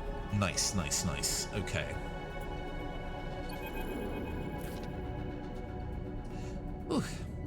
The thrumming, pulsing interior of the drone goes still for the first time since you boarded it. You look across at Seraphine and Nia and share a smile. You all exhale so loudly it can be heard over the suit's shared comm channel. The drone is dead. One less piece of Conway shit to worry about. Nia grins. We killed it. Don't get too excited. Seraphine cuts in. It was looking pretty rough when you got here. You make your way back out to the hull. The drone now faintly rolling in one direction, it stabilizes offline. Nia catches up with you while you glide towards the rig. You make a pretty good crew, Sleeper. What will your brother think? Oh, don't go ruining it by bringing him into this, Nia grins. Maybe you'll never find out. You reach the rig's airlock and take one last look at the drone's dark hull. It catches the light as it rolls in the vacuum. At some point in the near future, this drone will likely be smashed to pieces by one of the many asteroids of the belt. Spread across this place is twinkling dust. The thought pleases you. As does the thought of all that cryo Hexport now owes you. Time to go collect. Head out via the map. Once you leave, you will not be able to return. Yep, we will leave.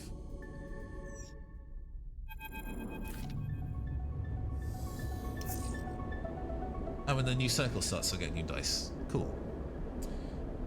After docking at Hexport, Seraphim lets go of the controls and leans back in his chair. Nia leans over to you.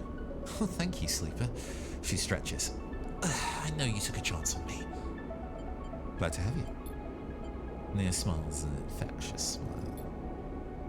Feels good to make a contract work, Seraphim smiles. No matter how we pull it off. It's hard not to agree. And it feels better when the Hexport courier comes with a lockbox full of chits. Lane may still be hunting you, but this should help the effort to slip his net. Suddenly, you hear a familiar voice. Nia. Femi glides into view, approaching from the docks. He fixes you with a stare. What are you playing at, Sleeper? I have nothing to say. Don't come throwing around your weight, Femi. I can make my own decisions. She glances back at you. Sleeper took me at my word, and I'm grateful. Femi is fuming. Did they now? He turns to you. Well, if you're working for Sleeper, I hope they paid you well. Nia looks away. Well, I asked, so... Femi smiles. Oh, so they aren't paying you? Seraphim crosses his lips. Let's keep this civil. You realize this is the first time he's meeting Femi. If we're being civil, it seems like Nia is owed her share. Femi fixes you with a severe look. Yeah, I'll pay Nia her share. You grab around a quarter of the chits from the lockbox and hold them out to Nia. She takes them sheepishly. Alright then. Femi smiles. We're good here. He turns to leave. Nia mouths a sorry and follows Femi across the docks. Seraphim watches them go. You sure know how to pick him, Sleeper. He shakes his head. He turns away and heads back along the docking bridge. I just hope we aren't going to end up a stack of cryo short when we need to get out of here. You've completed a drive and earned an upgrade point. Yes. They have 2 points available.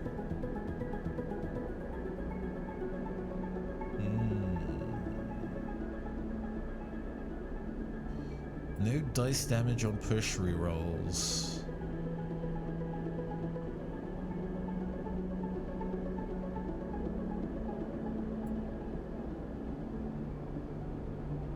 A reroll dice cannot be a 1. Seems very good. We're going to roll a bonus die. That sounds like a very solid upgrade to me. It seems most of the time we come through with like 2 mediocre to bad dice, so that makes a lot of sense to me. Let's see. We now have quite a bit of money.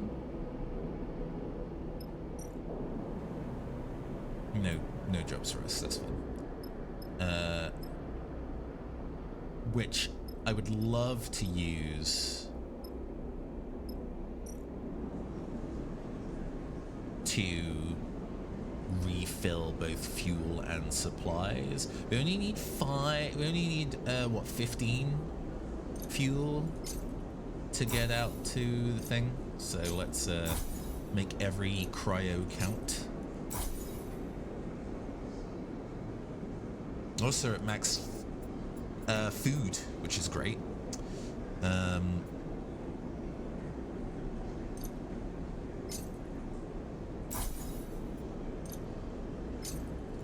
We didn't use up all of our food before. I think 3 is a pretty solid number to work with. That still gives me room on the other side of it to get shit done.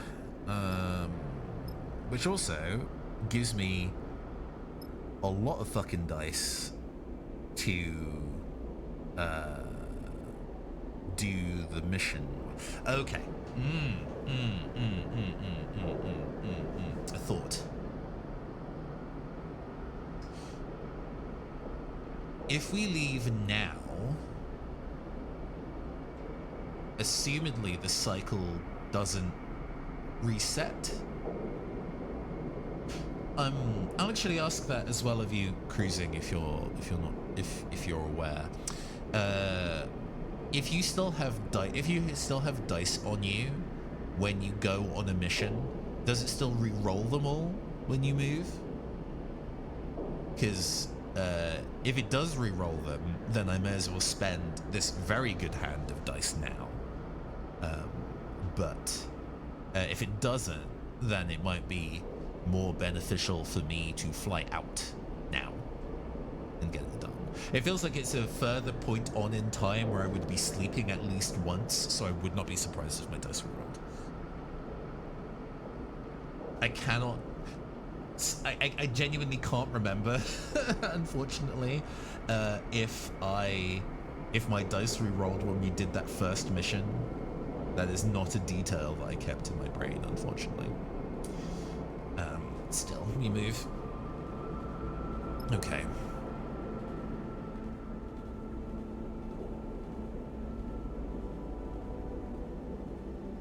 Because using this all to get, like, what? 30? 7. At least 44 credits feels not worth it when I'm floating at 137. Let's do it and be punished, right? Oh, no, that's not where I want to go. They will be re-rolled if you go. Okay, thank you for clarifying. Because it also means that I can just hit the map and not move to next day. I can just use them all up and then travel, which is really good to know. All right. Beautiful. Thank you very much for clarifying. I very much appreciate it. Yeah, let's just turn all of this into cash. It's not even necessarily a lot of cash. It's definitely not efficient money.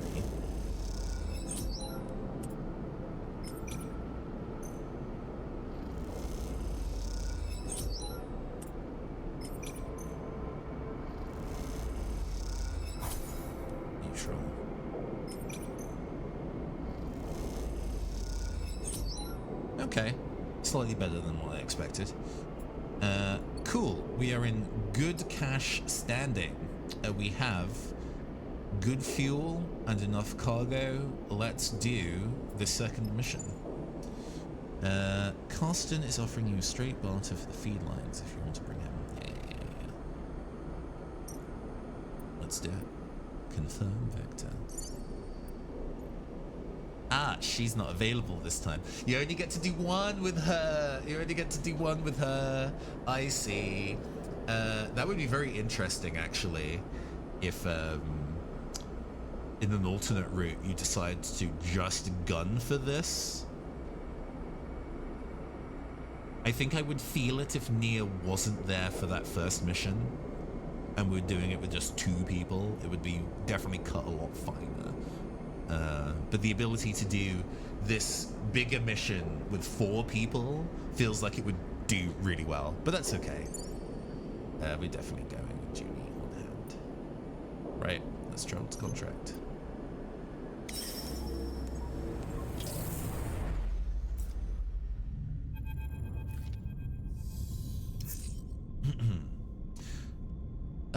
That's pretty good, to be honest. All right.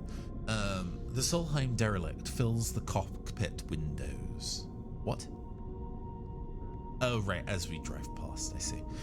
The Solheim derelict fills the cockpit windows, all twisted plates and skeletal strapwork. You watched it in horror and fascination as Seraphin completed the approach, both of you silent in the presence of this decaying beast. Now, as you settle beside it, Seraphin is the first to break the silence. This thing's already dead. He shakes his head. It's a corpse, sleeper. He nudges the ship closer, looking for a place to dock. If I touch this thing too hard, it'll crumble into dust.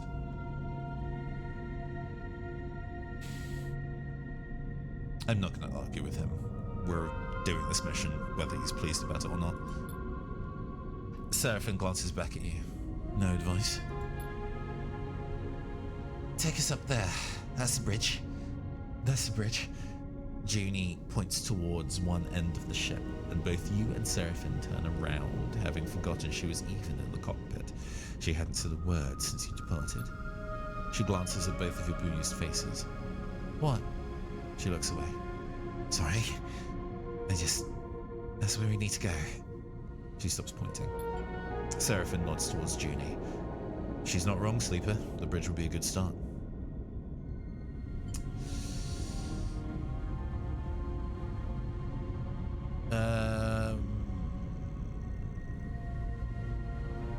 Let's assess the wreck first. I feel like being cautious here. Assess the wreck first. Junie settles silently back into her seat. She looks away out of the cockpit, and you're unsure if she is upset or just embarrassed. Carefully, Seraphin bends the ship close to the derelict and guides it along the hull. The rig's lights ripple over the broken surface, finding gaps and cracks everywhere. It seems remarkable that the derelict is still held together. Shit! Seraphin hisses as a huge spinning piece of debris drifts in front of the cockpit. He pushes the rig down beneath it, squeezing between the debris and the hull, and as he does so, an ear-splitting screech signals the rig scraping across the derelict's skin. You freeze for a moment, waiting for the breach sirens to sound, but the moment passes and you relax. You glance at Seraphin. His face betrays no emotion. This isn't safe. Seraphin shakes his head. We've got to find somewhere better to settle the ship. Then we need to suit up and work our way along the hull on foot. You look back at Junie and see her still in her seat, eyes wide. You okay?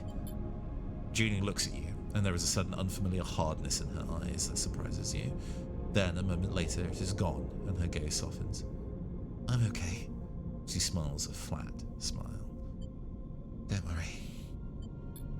Seraphin brings the ship away from the derelict's hull an inch at a time, then slowly brings it round to settle close to a mostly intact hull plate. This section is fairly free of debris. He nudges the ship a little closer. We should be good to hold here. Seraphin unclips from his seat, and you and Junie follow suit. As you all glide down towards the airlock, Junie silently follows.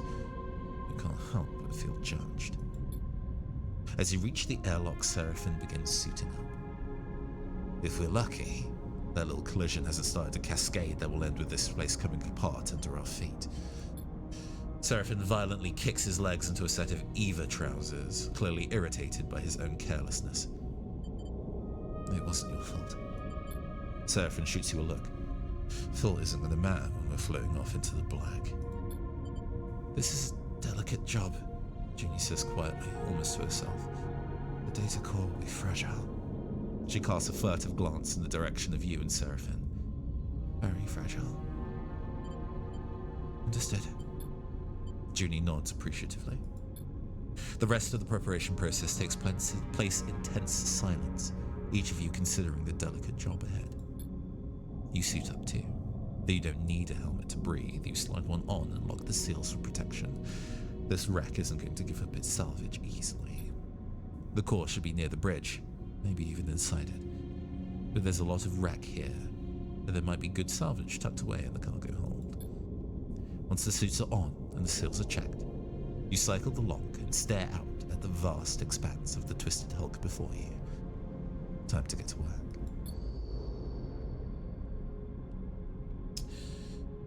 We're starting with pretty big money. Ah, I see. By us already having, like, scratched the ship, we already start with 2 points of stress.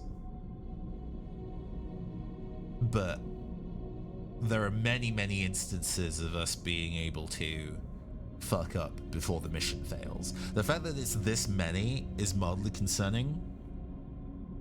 Not so much that I think we will fail, but also that maybe there is so much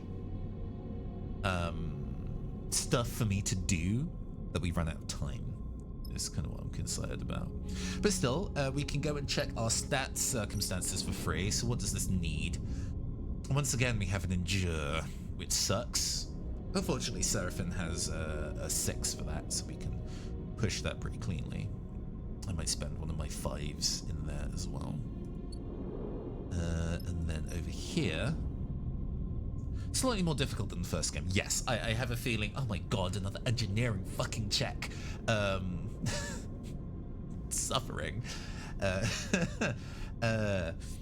I know that one of the main complaints that the first game had was that it was so easy, so I am not surprised that they have made changes to make this a much more tricky proposition. Still, I have 3 5s, and I'm not punished for doing engages, so it feels like we'll be putting a lot of our energy into doing this. Unfortunately, Junie is actively useless here. She is bad at everything except hacking, and I can do that, so it's like... yeah, alright.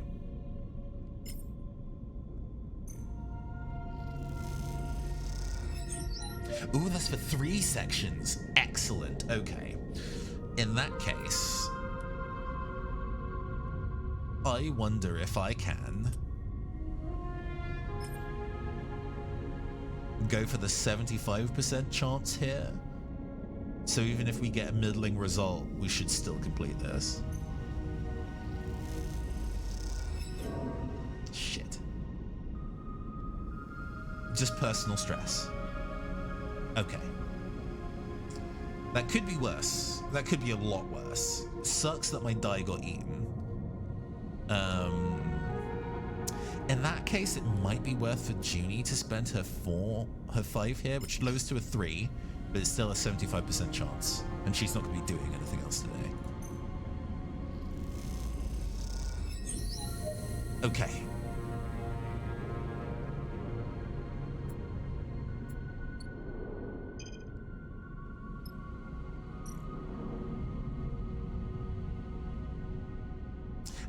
And this is where she's good. She can use... Cool. I'm glad that she's not entirely screwed here. Damn. Alright. These 25% chances have to come up eventually. Let's hold fire on that. Because this particular project's very difficult. So I want to make sure that this goes through reasonably clean. Forcing the lock is dangerous. Alright.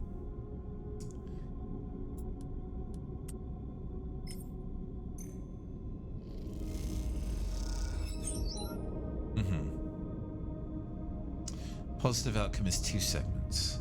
Personally, and this is because I played the game while not streaming, I kind of exploited the thing in this game where if you alt-tab and X out the game without leaving the dice screen, not auto-save. Right, so you can... Actually, to be honest with you, this is fine, cruising. One of the things, I was kind of abstract about me not necessarily enjoying Disco Elysium in places. And one of the things I did not like about Disco Elysium is the way that they designed white checks, where if you fail it, you can repeat it, but you have to go and level up before you can reattempt it again. And while I understand the design philosophy behind that, because it encourages you to investigate other avenues and explore more and then come back once you're forced to explore other avenues. What it mostly meant is that I could prepare myself, I could get my stats in the right place, I could do all the preamble required to do the thing that I need to do to advance the story, and the game will still arbitrarily say, no, you don't do it. And that was so much more frustrating than like the red checks that the game would have otherwise, where the game will continue whether you pass or fail it, but the position you're in is better or worse. So it led to circumstances where I would just save before instances like when you need to make the jump off the like reservoir wall, where not doing that really does limit you from a lot of really useful information and resources. So I just reset the game like 5 or 6 times until it let me actually do that jump. And I don't regret it. I don't think the game was better for forcing me to wander around and do stuff that I thought was padding when I wanted to continue with the story. So in instances where you're like, hey, this is a single player game, and I would have negative fun by rolling the dice and being fucked repeatedly, then yeah, soft reset, that's fine. Although this game does also come with like an easy mode, right? So I guess pick your poison. But you don't really know how the game values easy or hard until you do it, you know? So we're gonna go and put another 5 here. Ooh, shit. Okay.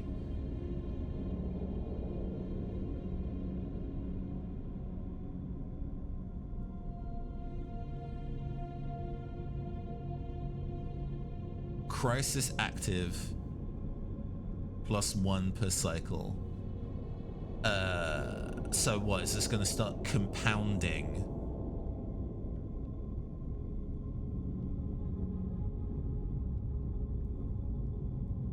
Every day this will like get worse unless I do something about it? Has there a new... Yes, okay.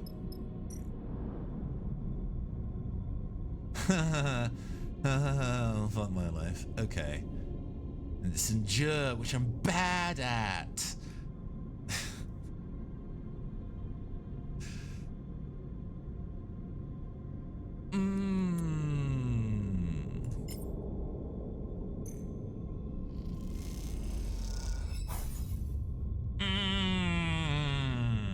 All right.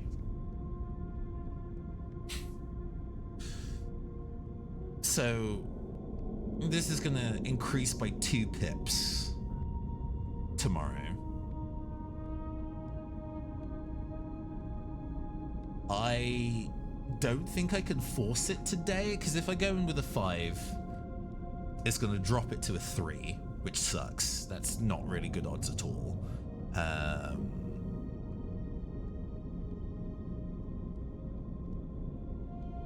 What's my other options for me to spend this 5 on again? I can push this, but that's not really a huge deal. Junie can do that solo. Except for the fact that she fucked it up.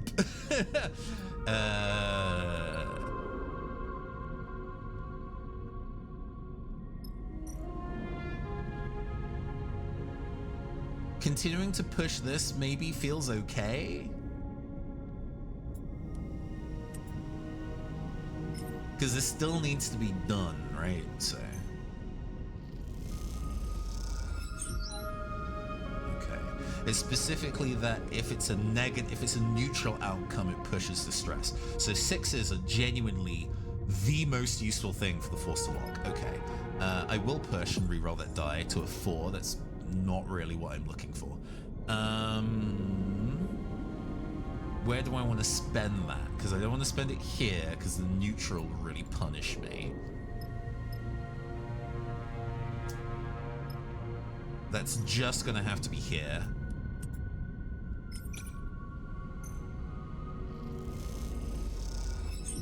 Sure. And then we go and rest, and then it's going to tick up by 1 the next day. But we come with a full stick of butter. So we are in a position to...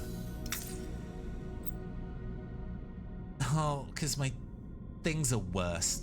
Shit. You've taken damage to dice because of stress. And dress a roll to start the cycle. If you're stressed, detects if you take damage or not. Damage. White markers above stress bar will tell you which numbers have been rolled. Each dice has 3 health. When the depleted dice break, they must be repaired to be used normally. Ah, this is the way that the thing makes it harder. Okay. So, for every pip of stress, each die will be damaged by 1 at random, assumedly.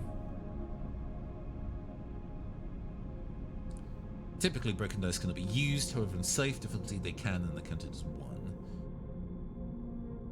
Many broken dice and feel stuck. Ah, and you can switch the difficulty to be able to save yourself in those situations. Okay, fine.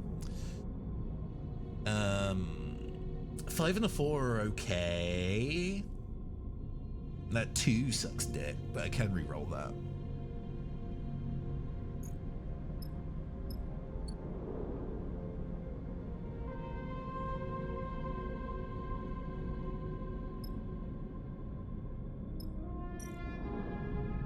No. I need to fix this immediately.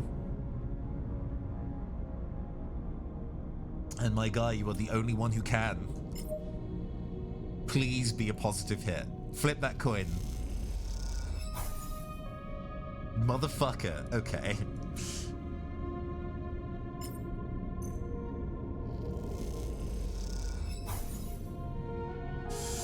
Oh, these are not great. These are not great dice rolls.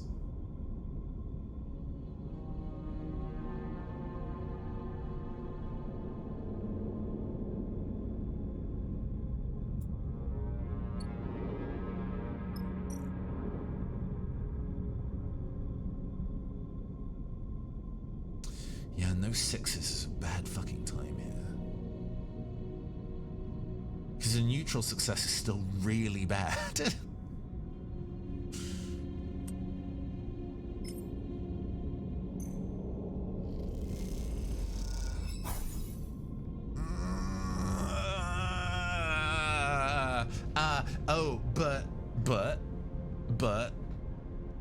But if I clear it, though, please. Oh, oh my god. All right.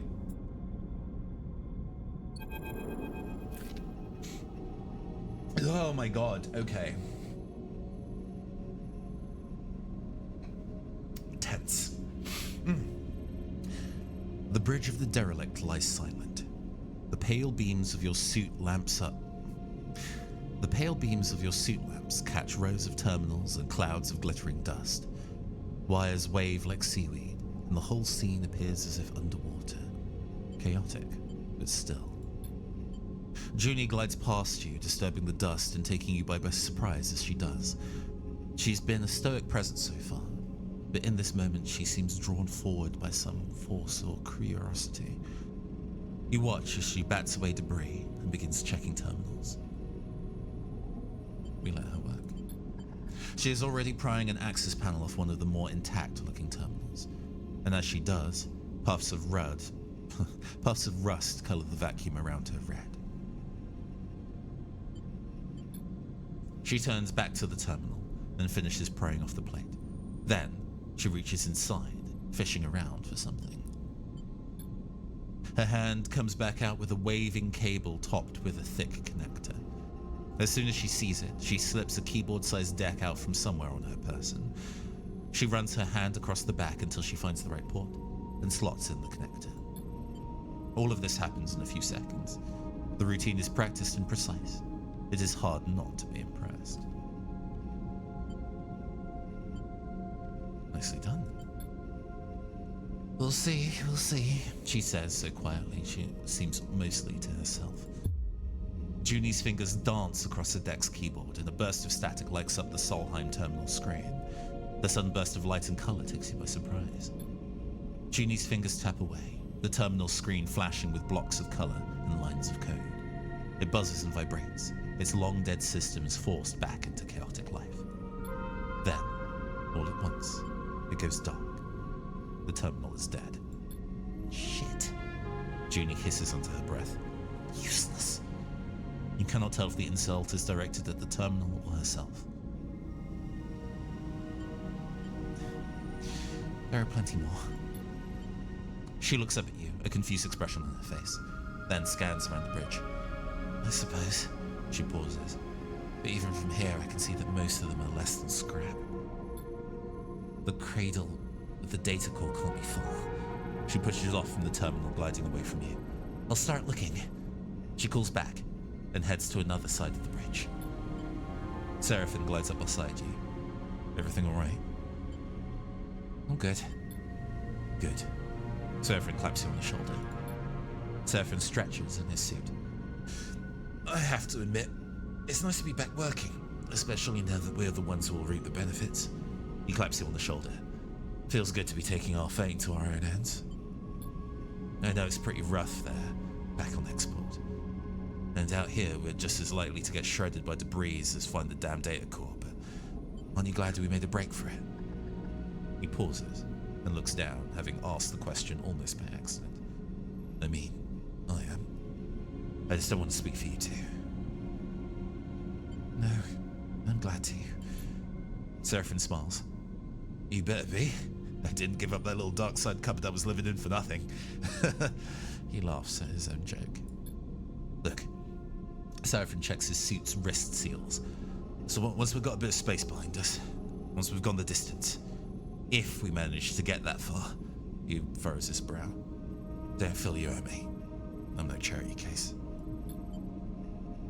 You want us to go our separate ways? Fine by me. He meets your eyes. Just do me the favor of telling me to my face.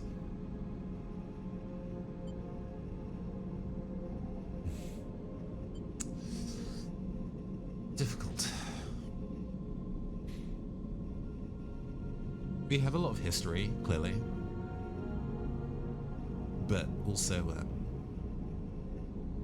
I'm a different person now. Memory loss and the lives, like... Sorry, level with me here. We need to talk this through.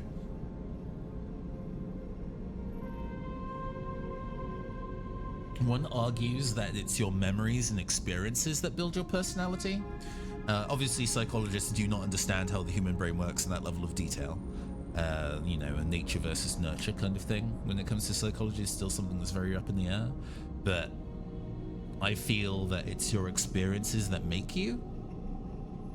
And if there was a life of experiences of me that Seraphine knows and I do not, every experience that I gain now slowly drifts me further and further away from the person I was before the memory loss, right? So if I was still the sleeper that Seraphine knew before I had the memory loss, I think it would be justified to say that won't happen, I won't leave you.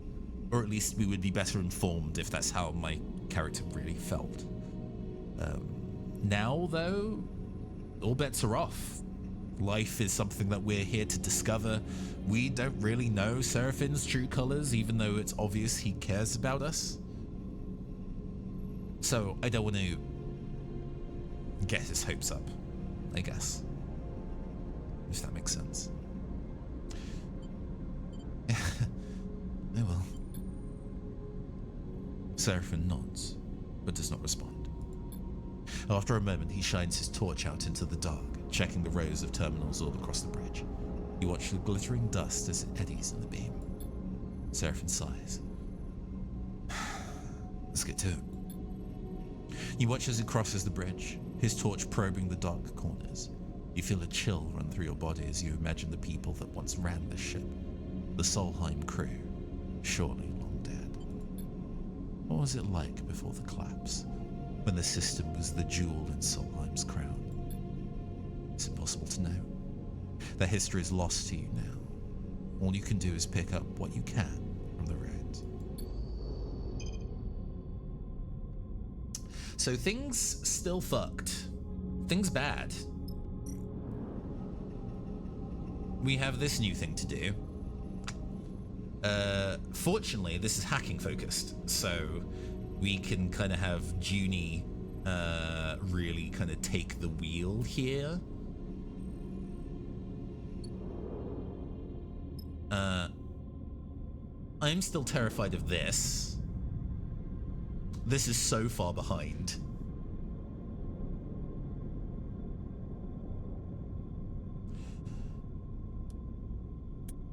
Drop to a 4 still gives us a 75% chance of not getting fucked by this. So we'll give it a shot.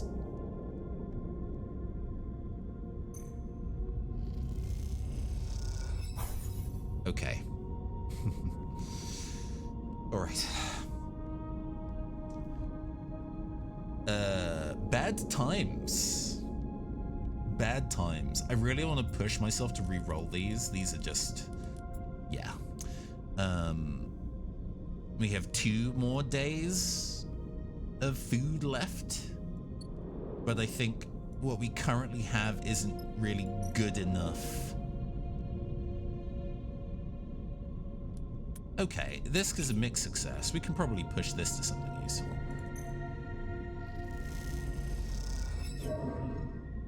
My god, Junie.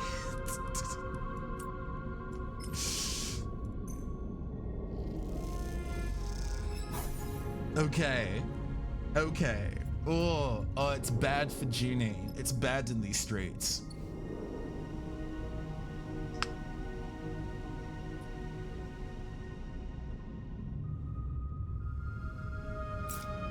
And if that, yep, that did tick up by 1. Okay. I do have a 6 on deck. New crisis location active.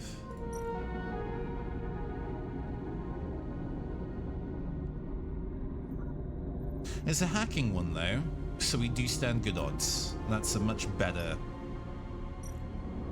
circumstance. Alright. I always lean more towards the nurture of having more of an effect on you than that more majorly than nature. The exception to that is being stuff like a biological parents or addicted to a substance. Sure. There are certain physiological bits and pieces that like work in that kind of way, but like yeah. Some bits and pieces of your personality really do feel like it's just a, you know. Oh god, and I've continued to take more debt.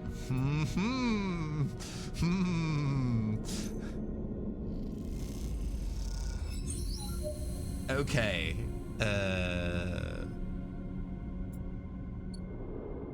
That drops the uptick on this. That's good.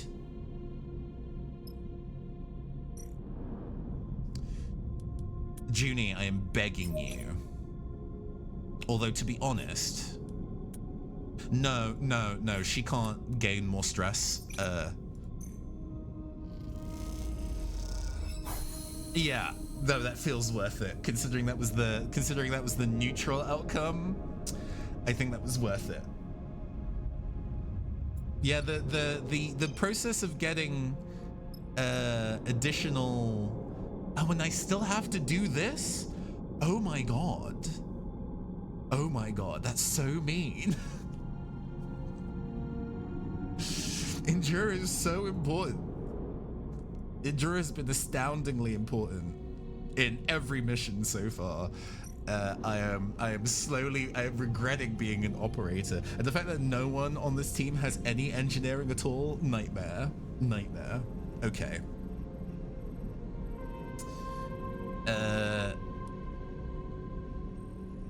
So it feels like we need to go and put our dice largely into keeping this operating.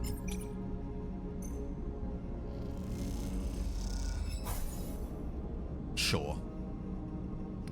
Single pip, good. How many segments is this disaster? 6. I assume... No. It's 2 segments, 1 segment, or nothing, right?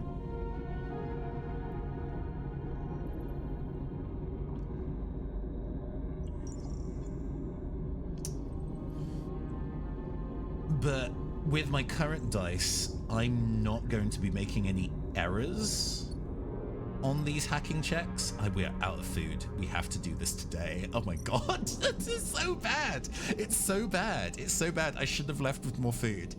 I hoarded my money because I was being greedy, and I am being immediately heavily punished for that. That's so funny. Okay.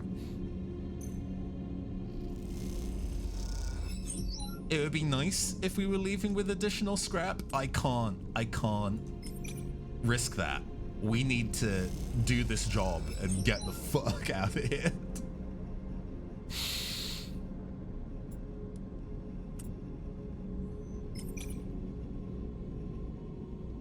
So the dice isn't broken, so I can still use these. Okay. No! No! No! That's not what I wanted! All right. Okay. Okay. Okay. I'm taking a lot of stress now, which is pretty bad. Seraphim has taken no stress yet.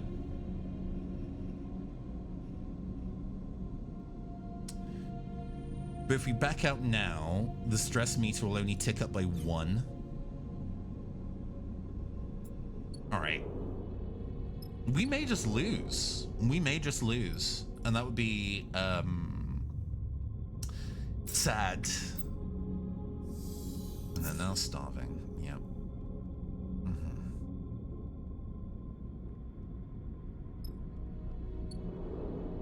So we have some 5s. Oh my god, we have 2 6s from Seraphim. Seraphim coming in clutch. Coming in clutch. Now that things are capital F fucked. Right. So we're pushing this to a 6. Before this becomes a broken die and we are donezo. Okay. Oh. No, it's fine, it's fine. I thought my dice got re-rolled. I don't think they did.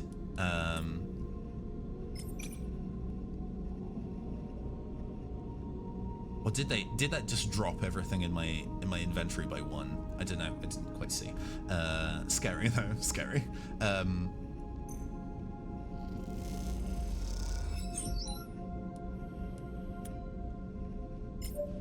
So we can complete this today.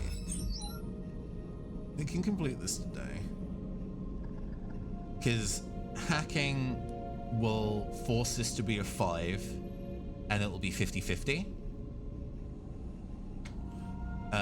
And so even if it's a partial success, they'll still finish this.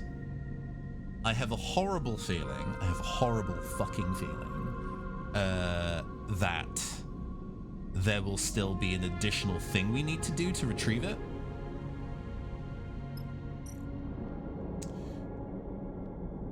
I'm gonna get 1 actual piece of scrap from this.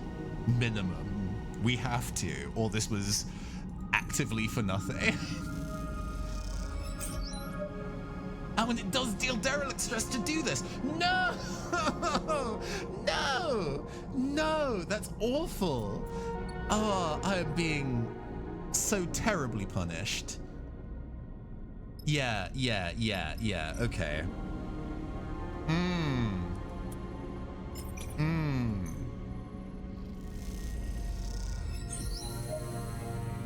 Okay. Please let what we need be in here so I can just get 1 more crate of scrap and then run the fuck away.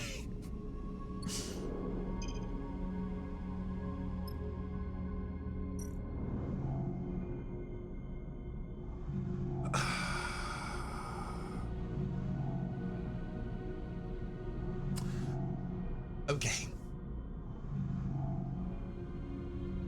All right.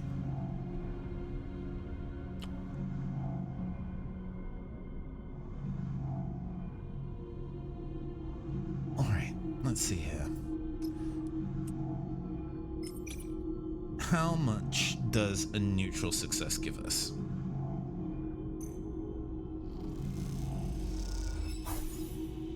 One.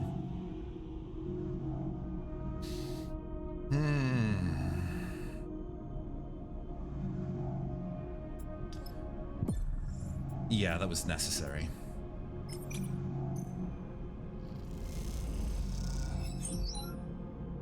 Okay.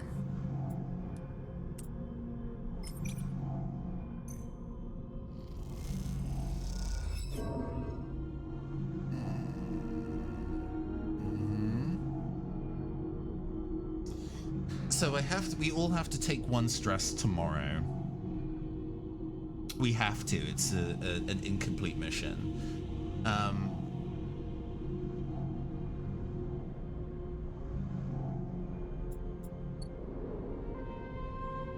Can I slow down any of this?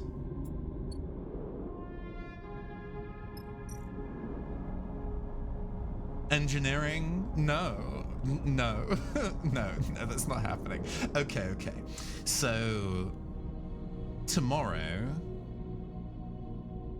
it'll tick up by 2 and then we can make no errors. But we functionally have 8 dice of hacking to work with, so we can do it.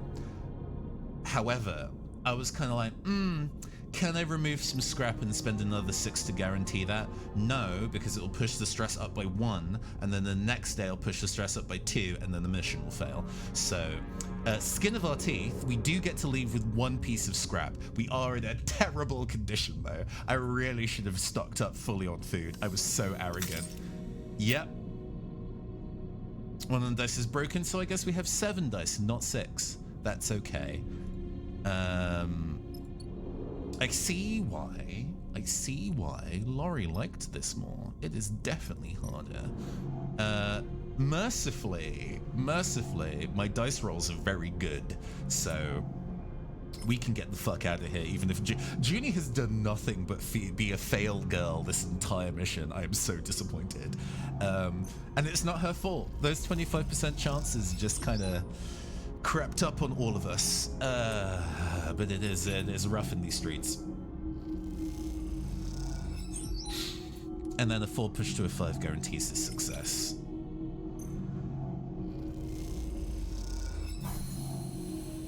Okay.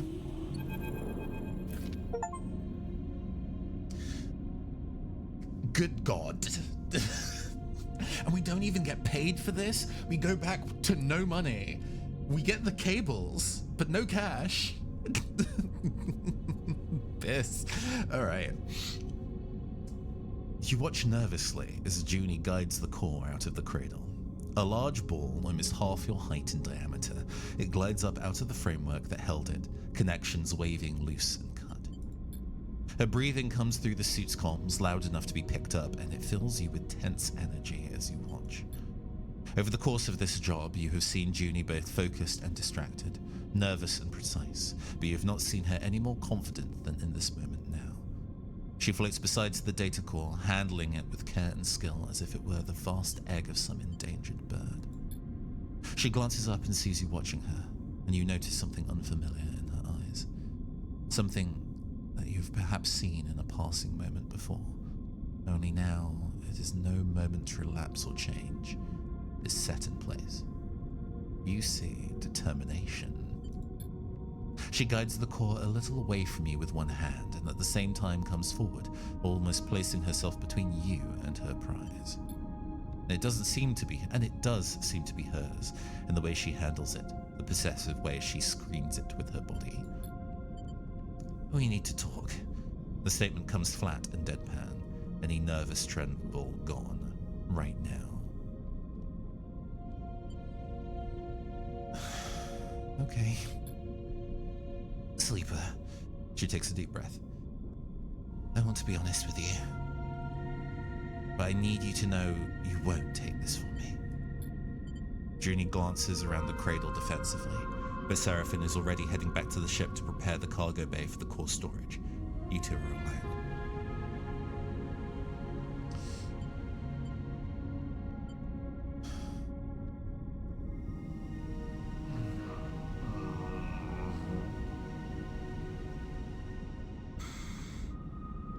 I don't want to fight her. Like what? Like, okay. Mechanically, the fact that the ship is about to crumble into dust does not factor into this conversation, but in our circumstances, she does not have a leg to stand on. If we want to negotiate, we can negotiate, but realize that if we leave you here, you die, even if we don't come back with any kind of goods, you know?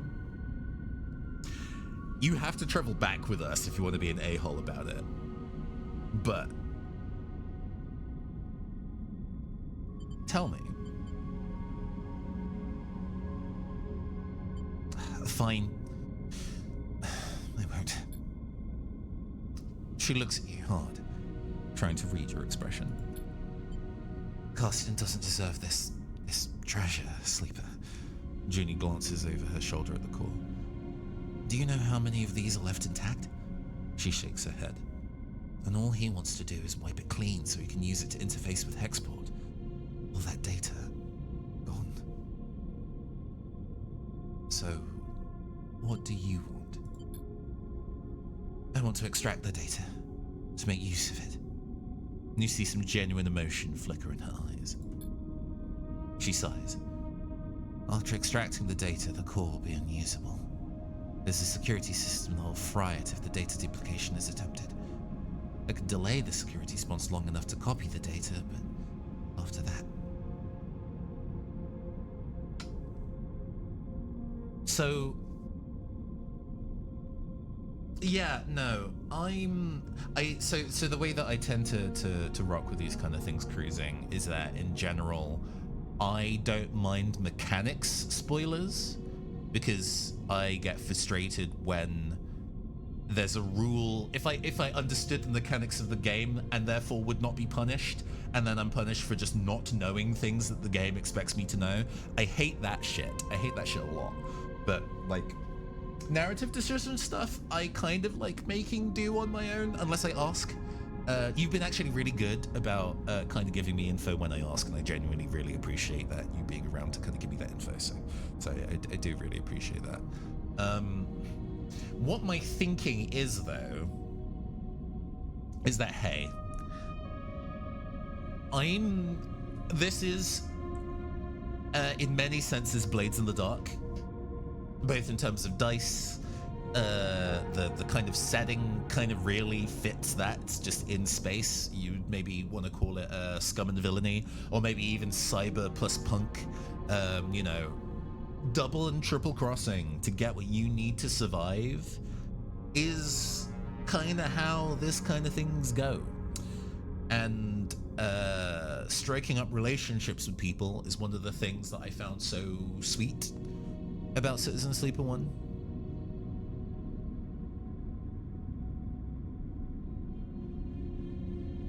But what the tricky thing is here is that this is all ultimately for the cables, so we can leave. If we don't give him the sphere, we don't get the cables, and we'll probably have to pay him more than 400. We might be able to do that at like average $30 a day. We could get there. We're currently at 180, so we're halfway there already. But it would be tight. It'd be very tight. I would like to talk her down from this, unless she can offer me something in exchange. You've done this before. She looks down. Yes. She meets your eye. This is why I came. Look at this place, Sleeper. She gestures to the cradle room, a dark and twisted cavern of long-dead tech. How many of these places are left? How many chances do we have to recover anything this old, this fragile? Like it or not, we live in Solheim's shadow, in their ruins, and yet we know almost nothing. What chance do we have of understanding how we got here when others like them, like Senate Stat and Conway, are descending on this system? I need this core. But at what cost, Sleeper? She gestures around herself. With this core, we could learn something about ourselves. We could learn about our history and how the system was settled. We could better learn the technology we build our lives on. We could uncover Solheim's crimes and seek to make amends. She looks at you with pleading eyes. We could see beyond survival, towards something else. I won't survive if we don't do this. You have never heard Junie speak like this, and you realize what you have taken for nervousness was actually control. This, the person in front of you defending a decaying data core with their life, is the real Junie.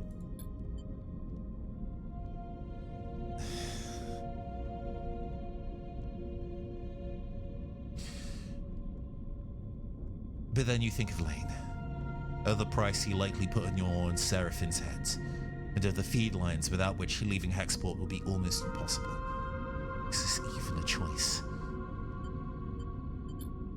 Junie listens carefully as you tell her about the deal with Carsten, the feed lines he offered you, and that both of you and Seraphine are on the run. Then, I'll help you. Junie doesn't flinch. We find another way to get those feed lines. Carsten is an idiot. I can hack his security and you can pull them out of there. Or Seraphine looks tough. Maybe he can grab them? She looks desperate. We can do it. We can do something. Don't you work for him? And Junie glances away. Look, I knew you wouldn't take me if... She sighs. I might have misled you out there. He knew where the derelict was. I heard your conversation. Been keeping an eye on him. She pauses. You know I lied. I can help you. Let me strip the data from the core, and I promise you I can help you get the feed lines. She meets your eyes with intensity. There's a lot of information to take in at once. You need a second to think.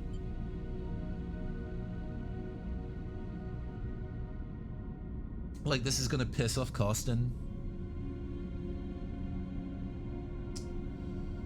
But ultimately, as long as we can get the cables and we can leave, we don't need to come back here. I hate burning bridges. But Junie is capable of traveling with us, and Carsten is not. I think I would feel very differently about this if luck was more on Junie's side and she succeeded more at these, like, 75% success chance rolls. Because we missed, like, 2 or 3 with her, and that really put us in a dangerous position. And, like, if this was an actual tabletop RPG scenario kind of situation, we saw those kind of, like, failures go through, I'd be like, I don't trust you. And there'd be, like, a narrative that would build there out of that. As it stands, this mission was super difficult with 3. Having to do it with 2 people would be a nightmare. So we need all the friends we can get. Let's do it. Ah, thank you. Junie looks genuinely moved. This is a gift to all of us, Sleeper. I hope you'll see it like that. Junie turns to the data core, quickly gathering one of its loose connections. You're gonna do it here? Take it back, and then do it on site. God. Junie turns to the data core, quickly gathering one of its loose connections. She takes out her deck and plugs it in, then crosses her legs and places it across them, floating tethered beside the core. Her fingers begin tapping at the keyboard, teasing out the core's data and whatever Solheim secrets it might contain. As she does, Seraphine enters. He braces himself in the entryway. What's she doing? Junie doesn't seem to notice. I'll explain later. He eyes you suspiciously. I hope you know what you're doing, Sleeper. He nods towards the core. That's our ticket out of export. Junie will help us. If you say so. You both turn to watch Junie stripping the core of its secrets. A little while later, once the core has been emptied out and this defense mechanism has scorched its seams black, You watch the metallic sphere spinning gently in the room and wonder if you have made a terrible mistake.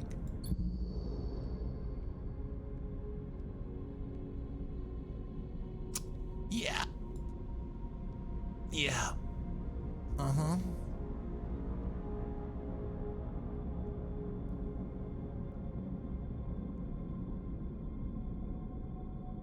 Everybody knows shit's fucked. Well, in that case, we have nothing to lose.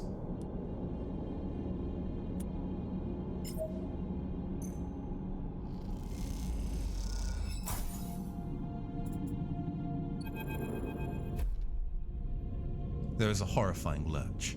You were sent spinning through the bay you were sent spinning through the bay you were crossing in a hail of debris. You watch as the side of the bay silently tears open in front of you, a gaping black maw toothed with flying debris. You stare into it, your breath heavy in your ears, your eyes wide. You suddenly feel a tug on your back, your tether. As you spin back from the sudden arrest of your glide, you see Seraphim holding the other end, reeling you towards him. You have to go, Sleeper. His voice comes in urgently over the channel. This place is done. You both make your way up through the splitting derelict in silence, charting a path through what were once passages but are now twisted tubes, like the intestinal tract of some dead creature. Eventually you make it out onto the surface and still find the rig tethered, but gashed with debris and scars. You and Seraphim exchange concerned glances. We're gonna pay for this. He looks over the damage.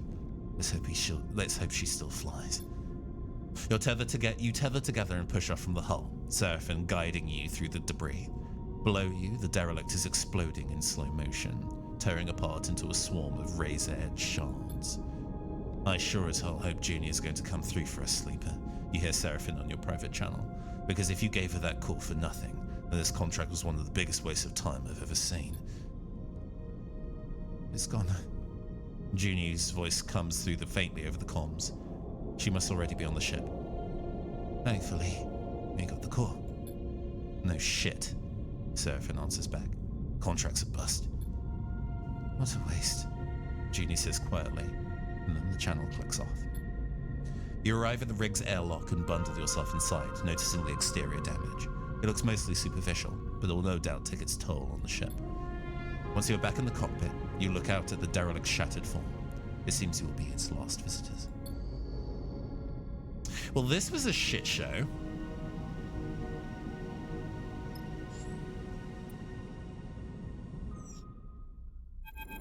This was a disaster.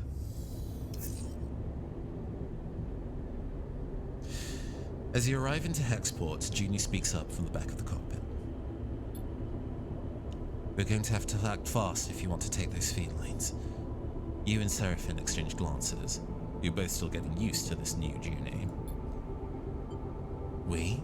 Seraphim raises an eyebrow. Only one of us fried the core and Starward's data. He shoots a look at you.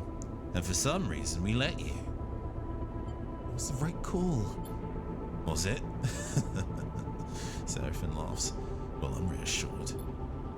I don't think Carsten's going to take kindly to the idea that we brought someone pretending to work for him on the job and let her have his prize. He shoots Junior a look. Do you even know what she's up to? Junior looks between the two of you. Hexport hasn't exactly been kind to me. You two trusted me, even though I don't deserve it. And I'm not used to that. I want to repay it. Not to mention that Carsten is probably ripping you off. Ripping you off? Even if you get enough cryo, what's to say he won't raise the price? Trust me, he's no good. I was trying to deal with Carsten to get those derelict coordinates from the moment I arrived here, and he ran me in circles. She shakes her head. Seraphim is watching her closely. Even if I do take you at your word, which, given everything, seems a little tough, how do we even do this? Raises an eyebrow. You're telling me that we just drift in there and take the feed lines? Look, I get it. You don't trust me. She pauses. But what if I have a vested interest in this working out? There's nothing left for me here. And I don't much feel like hanging around waiting for Carsten to figure out my involvement in all this. I need safe passage. You need the feed lines to grant it. She allows herself a smile. See where I'm going with this? Seraphim sighs. I don't like it. He pauses, but it makes sense. What do you think, Sleeper? We all get something. Exactly. Junie smiles. Let me prepare. I'll head to Factory Row, scope the place out. Meet me there and we can work out a plan. She glances between the two of you. Trust me, we can find a way. We'll keep it simple. Plain. Simple is good. Agreed. Seraphim cuts in. His dark look betrays his concerns. I'll go scope out the bay we need in Factory Row. We should split up. Less likely for Carsten to suspect us. Maybe there in a few and we can finish setting up. Julian clips from her seat, floating. I want to show you I can be trusted. That we can do this. She looks between the two of you. Believe that, please. And with that, she slips away down the passage towards the airlock and the hexport beyond. You look at Seraphim. I'm saying nothing, Sleeper. He unclips from his seat too. Either this is the kind of mess you have to go through to get out the other side, or it's the kind you'll never escape. Either way, we're in it now. He leaves the cockpit. You stare at the chaotic lights of hexport and wonder if anything in the starboard belt ever runs smoothly. Jesus! Oh my god, we have no time. We are so fucked. Everything is fucked.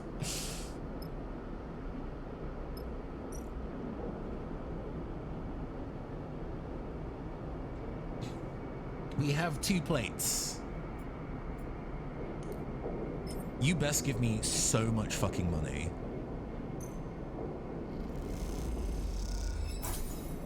16? All that for 16 crap? Fuck you. I could have done that with my unbroken dice. Oh my god.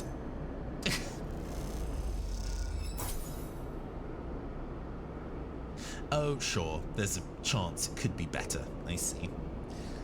Oh man, this is bad.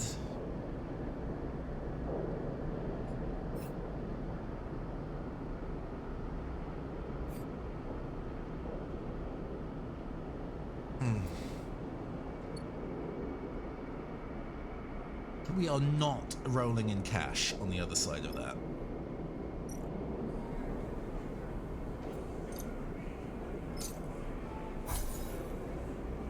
Okay.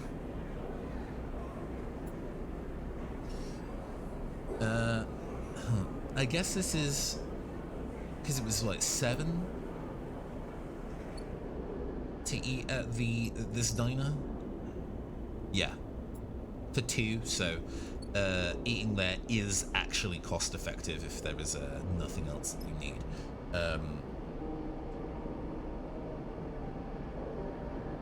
An anxious voice when I played a kind of an articulate voice. Sure. I mean, she's so... Once we got to the kind of her having her fervor around the data, then like, oh, she's like pretty wired, right?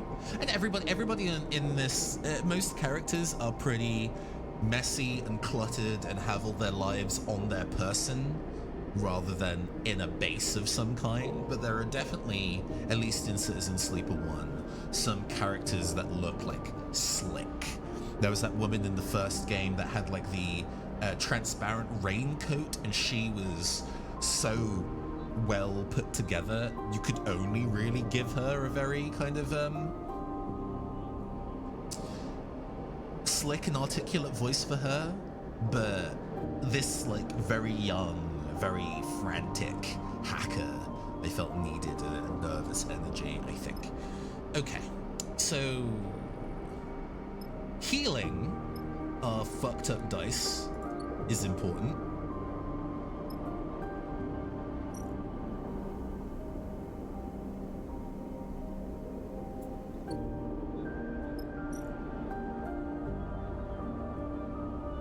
A stress reduction.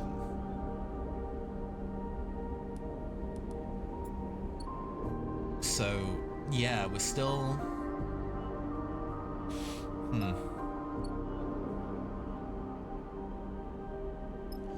It's repairs that is the thing I'm kind of looking at right now. If we don't have that, then things are... That we can buy max fuel and max supplies to leave on is good.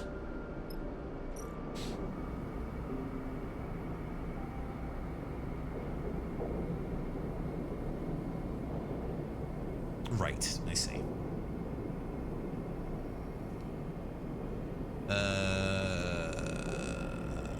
Interface is clearly where we're best at. Hopefully full success gives 3. Gives 2, fine.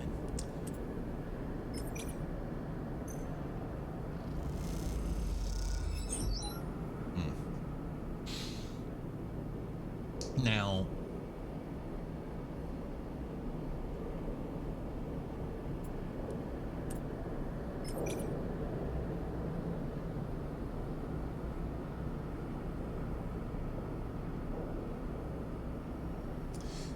weighing up odds here.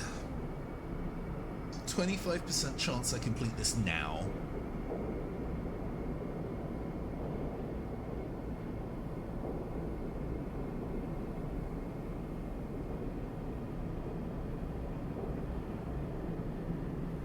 The failure chance is what? Stress?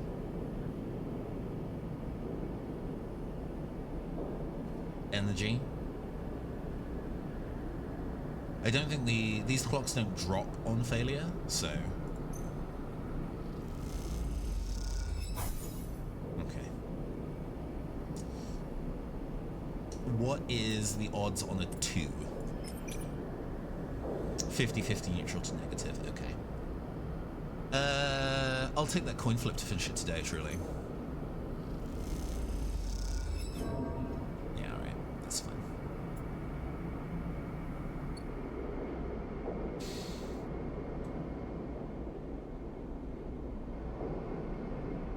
Things are rough in these streets, man.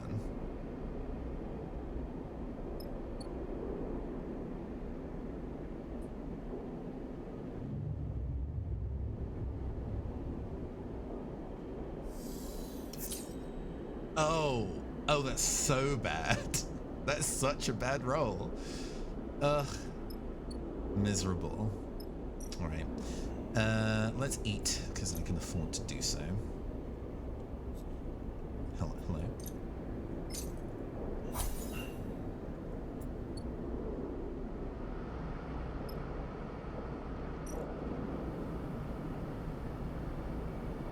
Yeah, wasted. That was essentially a waste of 7 credits or whatever. No. Let's make this just in case we need that 6. I don't want to lose that. Okay, cool. Oof. Sorry, let me take another gulp of water.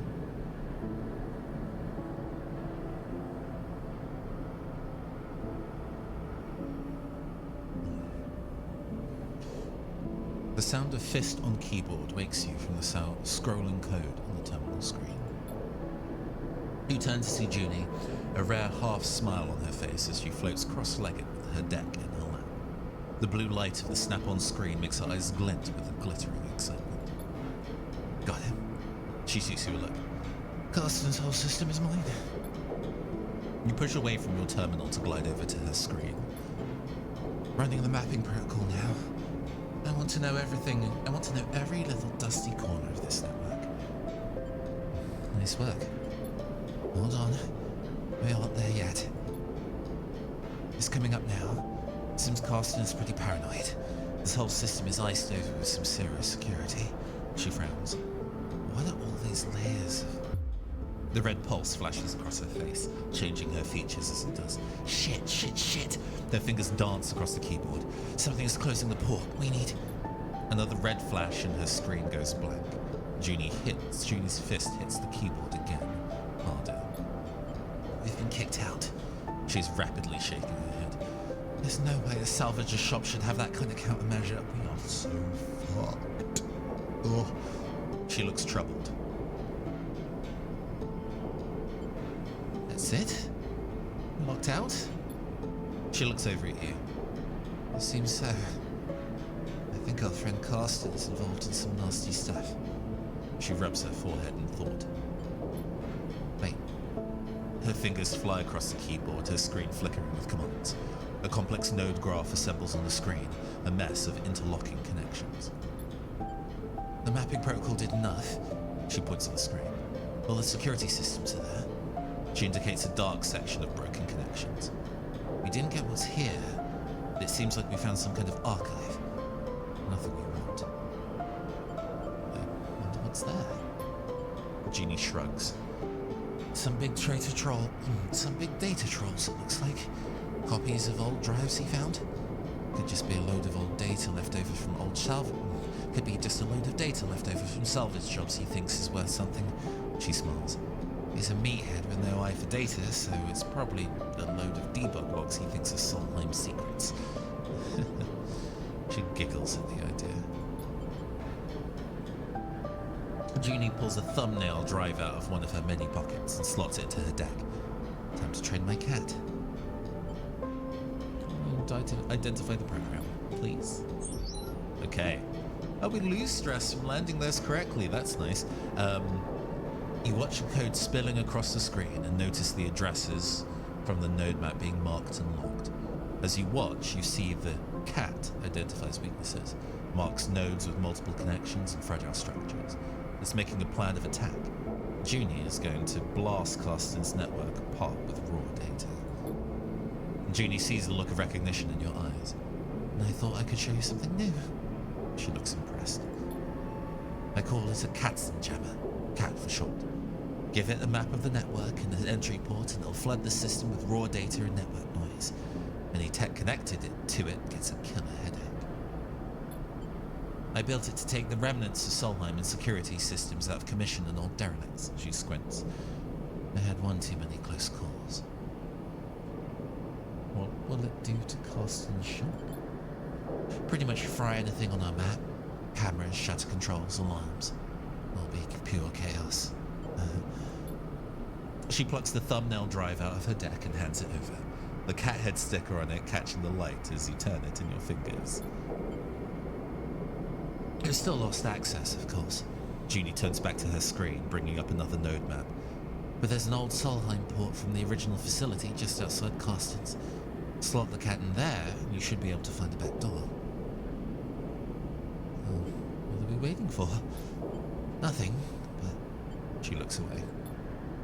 Is this going to be quiet? She squints.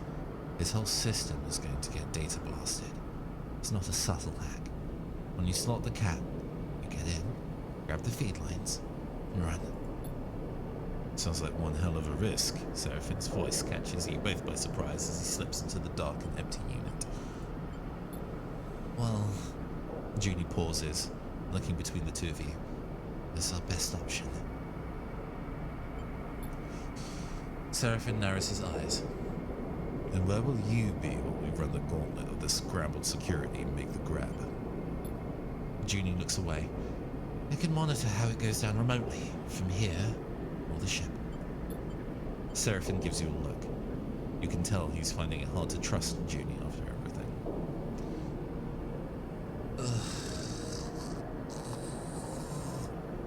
She's trying to prove herself. I trust you, Junie. She smiles a thin smile. Thanks. She starts to pack up her deck, but I'll find somewhere else to work from. Close to the ship, out of your way. Junie shoulders her bag and glides to the door. When you're ready, slot the cat and go. By the time you're back at the ship, I'll be there. She glances down. Don't leave without me. She shoots Seraphin another look, and then slips out of the unit. Seraphin watches her go, then turns to you. The whole of Hexport is going to hear. This can't be real. Oh, thank you. 34 months. That's the funny internet number. Sure, absolutely. Hi, Valthir. Good evening. How you doing? How you doing? Hope you're doing well. We are struggling. We're fighting for our lives. This is genuinely a much more dangerous game than Citizen Sleeper 1. I hope you're doing well. And thank you very much for the subscription. I really appreciate it. Not many people sub to the channel, so it's really sweet that you do. Seraphine watches her go, then turns to you. I'm barely audible? Man, people previously were like, yeah, the sound's great. Your audio balancing is great. It's great, Nathan. You're doing such a good job. We're at the end of the stream, and y'all tell me now, please, please, you can't do this to me.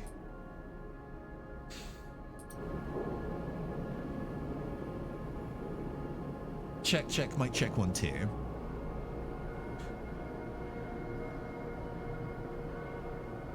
We'll navigate. We'll navigate. I think I could probably even turn this down to like 2.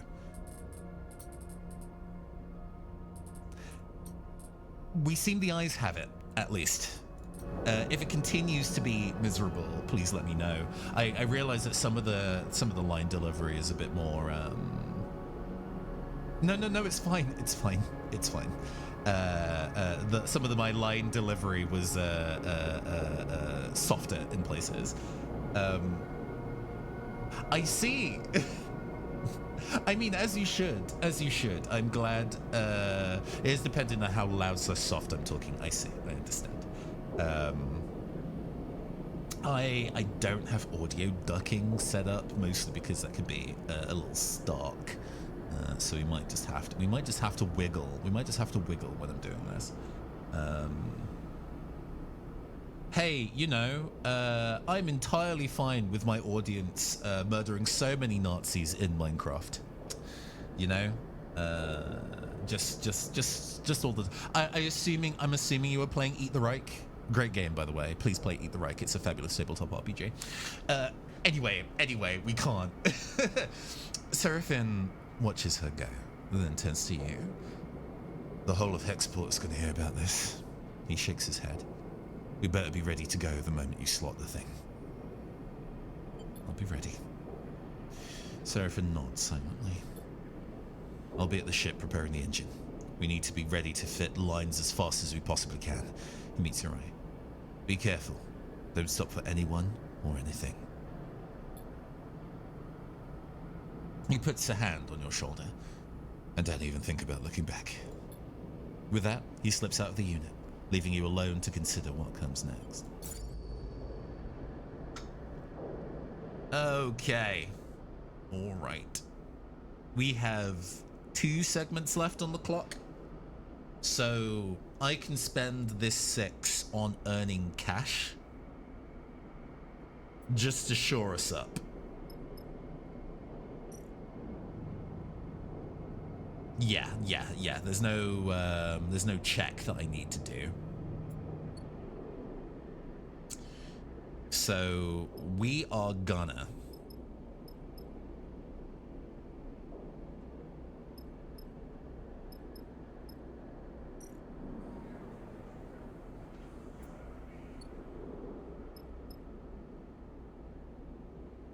Is it this one? Sorry, I could not remember where the earn money check was. It's here. And earn myself another 10 credits. We've just been hovering around 200 this entire time, and I'm going to spend all of it on fuel. We're going to stock up on food. We're going to stock up on supplies. Just spend all of that fucking money.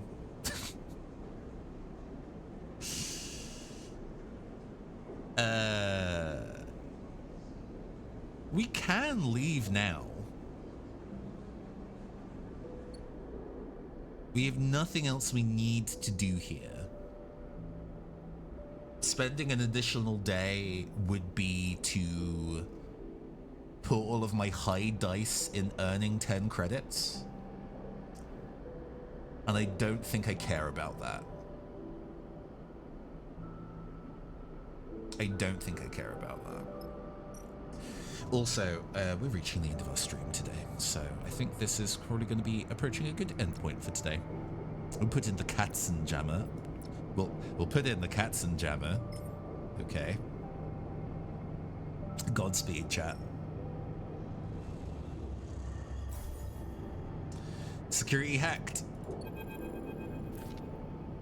Carston's place is locked up for the cycle. Shutter down, alarms on. The denizens of Factory Row snaking past with deliveries and work orders. You hold your position opposite the shop and take a deep breath, waiting for a sign that this is going to work. You look at the thumbnail drive with its shimmering cat sticker sticking out of the old Solheim access port. You imagine the flow of data as the Katzenjammer seeks for an entry point into Carston's system.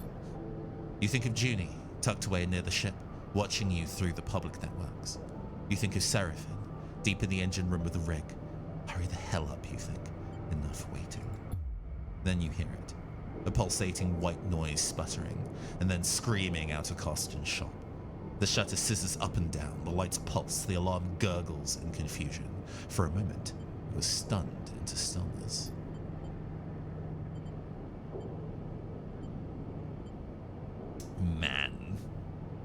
Man. Both are bad.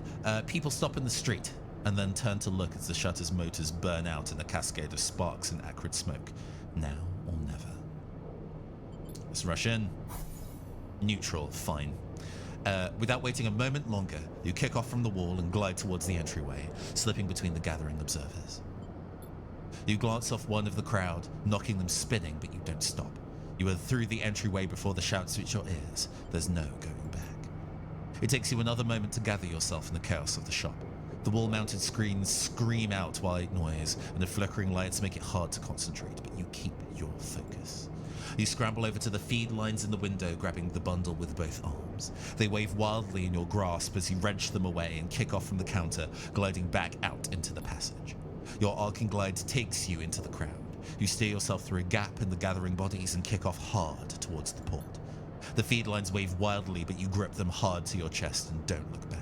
Seraphim better be ready. Your arms ache from clutching the feed lines, but you don't loosen your grip until you see the entrance to the docking bridge. Sleeper, you almost ignore the call until you realize you recognize the voice. Oh, different voice. Junie glides out to meet you, her hand on your shoulder, guiding you towards the bridge. I'm with you now. She shoots you a glance. What a show, huh?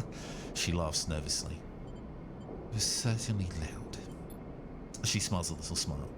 I wish I could have seen the cat in action. You both glide down the docking bridge, Junie helping you with the trailing feed lines.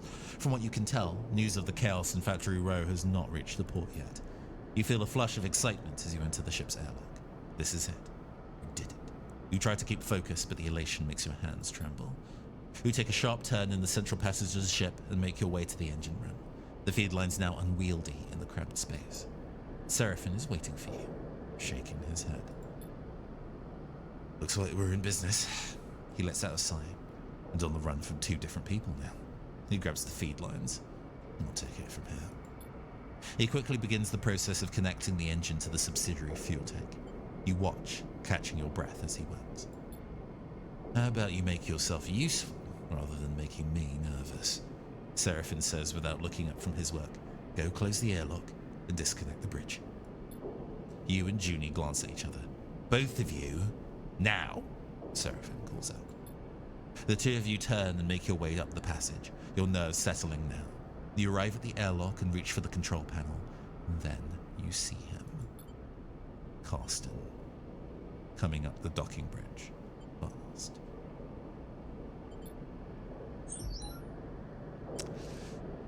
Ooh.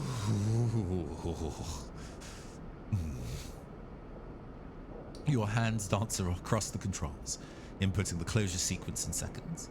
The door hisses and closes before Carston even makes it to the end of the bridge. You catch one glimpse of his retreating figure before the docking bridge's shutters scissors close, blocking him from view. You hear a clunk as the clamps disengage. You are free. Seraphim rushes past, gliding up the passageway from the engine room.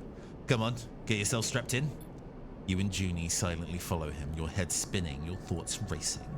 You slip into your seat as Seraphim punches in the departure sequence. The rig begins to pull away from the hexport, Seraphim's hands on the controls.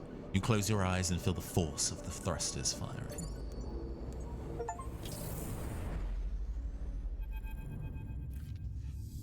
Jesus!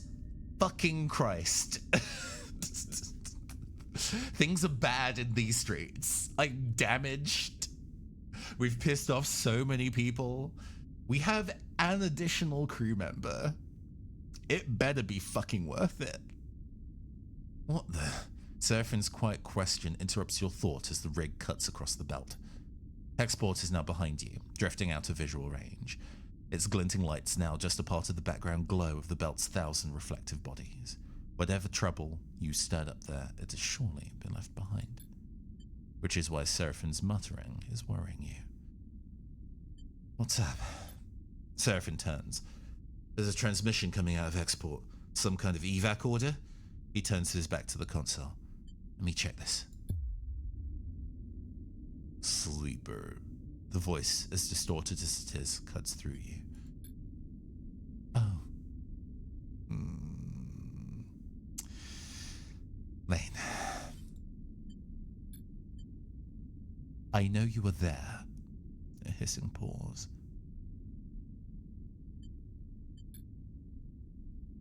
I'm getting a wild channel broadcast. He rubs his shoulder nervously. They're warning people to alter their course away from the station. You are slipping away. A squawk of noise. But we can't have that. I take this personally, Sleeper. A sharp intake of breath.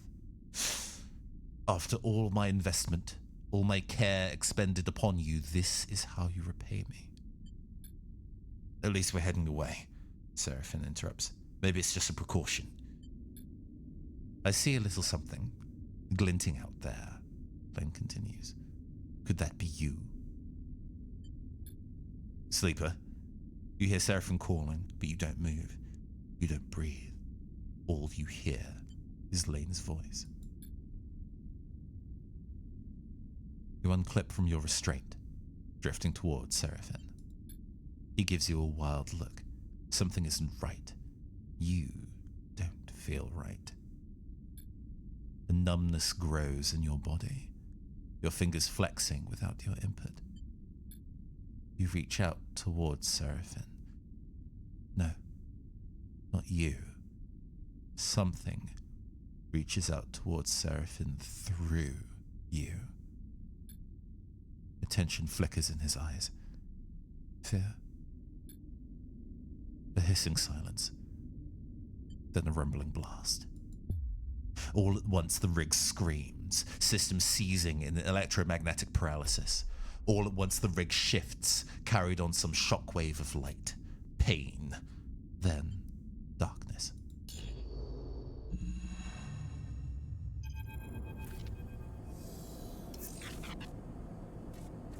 And this seems like an excellent place to stop for today, as we are, fucking feeling it. Yes. Since last autosave 538 seconds, that's not...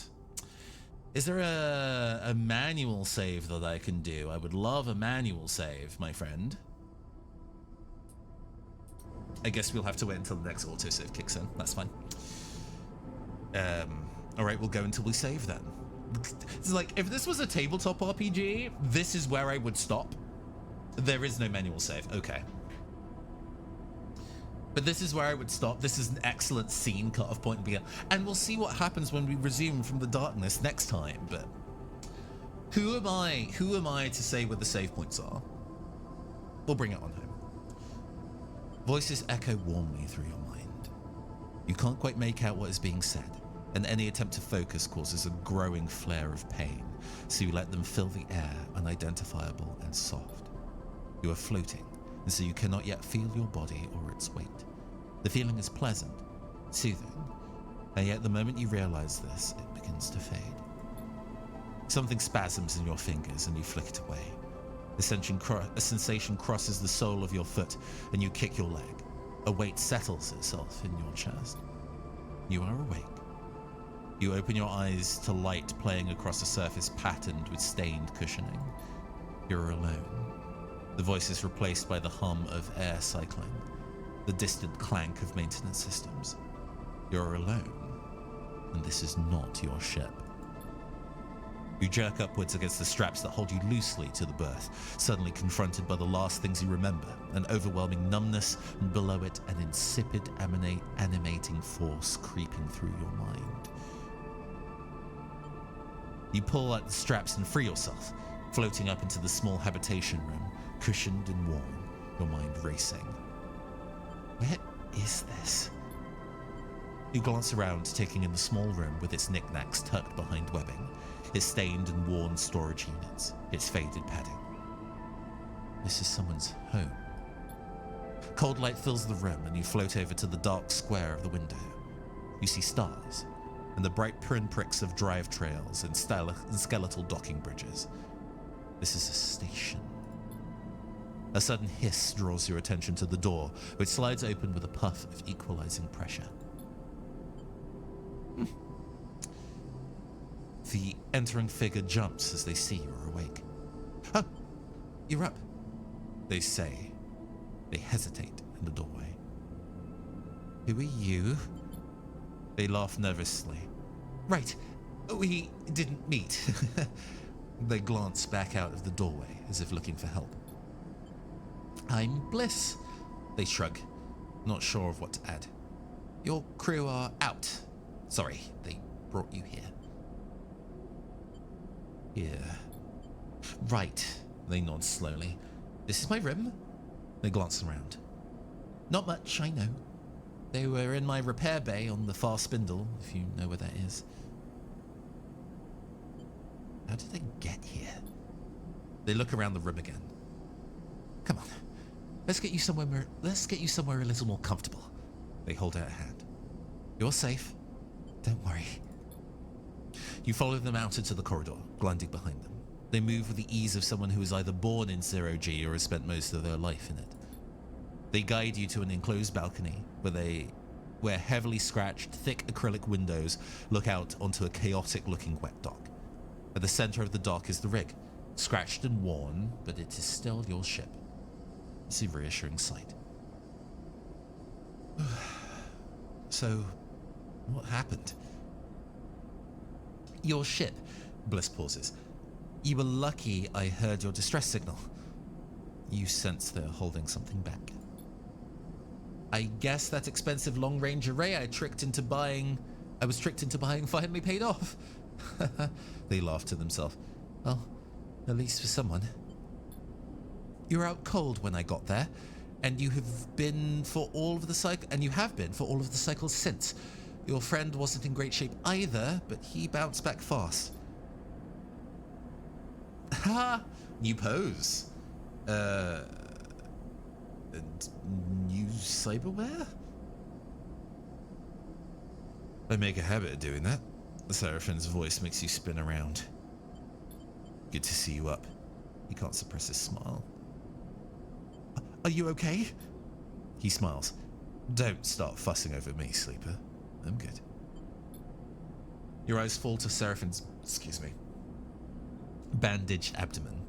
He notices and pulls his jacket over the wound. Certainly looks better than when you came in. You should have seen. Bliss abruptly stops after Seraphin glares in their direction. Here, Seraphin pulls the full chits out of his pocket. Catch. He slings them over to Bliss. That's all I could get for now. Working in your condition? Seraphin sighs. Please, I'm fine. Bliss looks at you apologetically. I know what it looks like, but I'm sorry. It can't work for free. Keeping this place going is bad enough. I get it. Seraphin nods. We're just thankful you towed us in. We aren't freeloaders. Bliss looks between the two of you. I'll let you two catch up. They turn to you. I'm glad you're awake. We were worried. They pat you on the shoulder, then glide back down the corridor.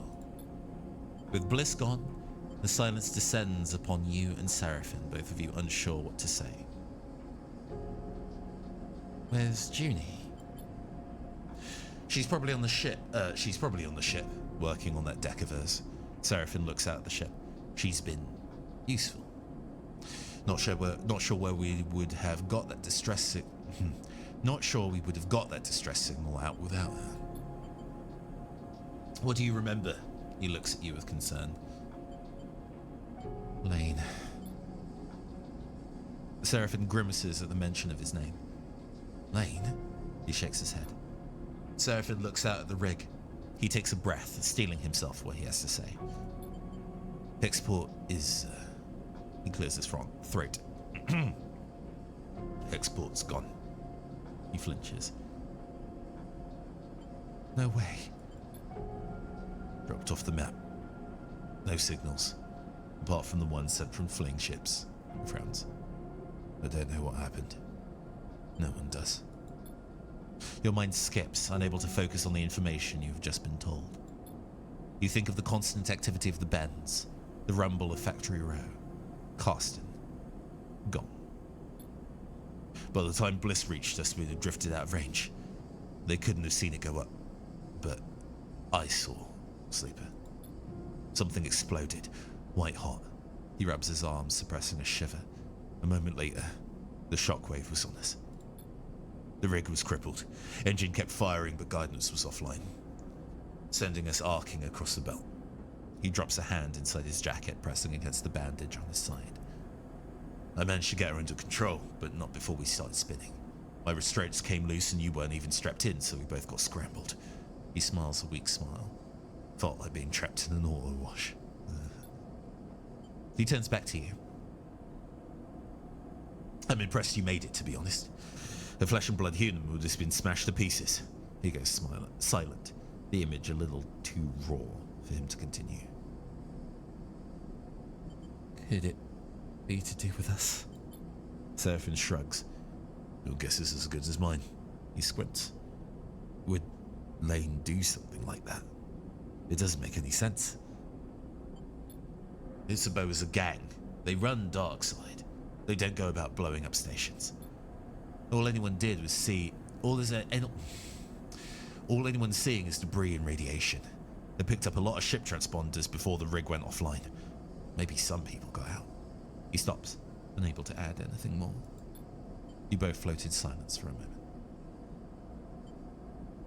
What now? Seraphim laughs weakly. One step at a time. You were in a rush? We already owe Bliss for the work they did on the rig, and it isn't finished yet. A few more cycles, I'm told. Bliss won't hold us hostage, but I don't like to skip out without paying, even if we could get the rig started up. He rubs his necklace between his fingers. Bad karma. Beyond that, we need work. Fuel. Supplies. Well, I did make a point of stocking up on all of that before we left, so hopefully I'm not punished for that. And we need to make sure you're okay. He counts off the issues on his fingers. After that, he shrugs. I haven't heard anyone coming after us, and if they did, they'd have to come through Hexport. Or what's left of it. He looks away. Fast Spindle is way out of Lane's territory anyway. They call this bit of the belt the Wash, and the stations here run differently to Darkside, so for now, we have some freedom. Seraphim sighs. Freedom to go broke, starve, and get into more trouble, that is. In all honesty, I was hoping you might have some ideas. He pats him on the shoulder. I want to explore this place. The Fast Spindle has plenty to see. This is a free station. No one faction holds control, so it's quite the circus. Just watch you step out there. Seraphim pauses and stares down. Look, Sleeper. He rubs his side. I'm not sure I can work right now. I just got kicked out of a salvage yard for passing out on the job. He looks away. Even with the pain, meds have been able to scare it. I can fly, that's for sure. He stares obstinately at the rig. But you're gonna need some crew if you want to do any serious work. He chews his lip. I'm sorry. Understood. Seraphim nods. He turns away. I'm gonna go take a rest on the rig. I'm wiped. You both look out at the rig as he leaves. The warmth and softness of your waking moments now are like a fleeting, distant memory. Is this what you wanted? Freedom. The chance to work for yourself, not Lane. Well, here it is. With all of the problems and complications you could imagine. And at what cost? Could Lane have wiped out Hexport just to try and end you? You shiver at the thought. But if not Lane, then who? Theories cloud on your mind. And you push them away. Now is not the time for theories. You take a breath. Time to make a plan. Please tell me we save here. I have a glitch die. Wait, 2 glitch dies. Glitch is a penalty you gain from repairing dice and from lanes attempts to hack your system. Ah, right. I was going to say who? What? Your current level of glitch is represented by the glitch clock to the right of your dice. You have a maximum of 6. Each level of glitch you gain will increase your chance of getting rolling a glitch dice at the start of a cycle. Each time you roll a glitch dice, you clear 1 level of glitch. The glitch dice has an 80% chance of a negative outcome. My god. Please, I need to save. I'm so tired. My voice is so tired. Have mercy on me. Mercy on me, video game. You find Junie in the airlock, her small collection of bags. Actually, I can check. Yeah, still not saved. That's actually really bad. That's really bad. It really should save more often than that. At the end of cutscenes, it should automatically save. Because what if there was a power outage? You know? I know that this game is available on Switch. What if you ran out of battery and you'd have to do all of these cutscenes all over again? That would actually be not great. You find Junie in the airlock, her small collection of things crammed into her bag. Also, thank you for the hydrate and stretch.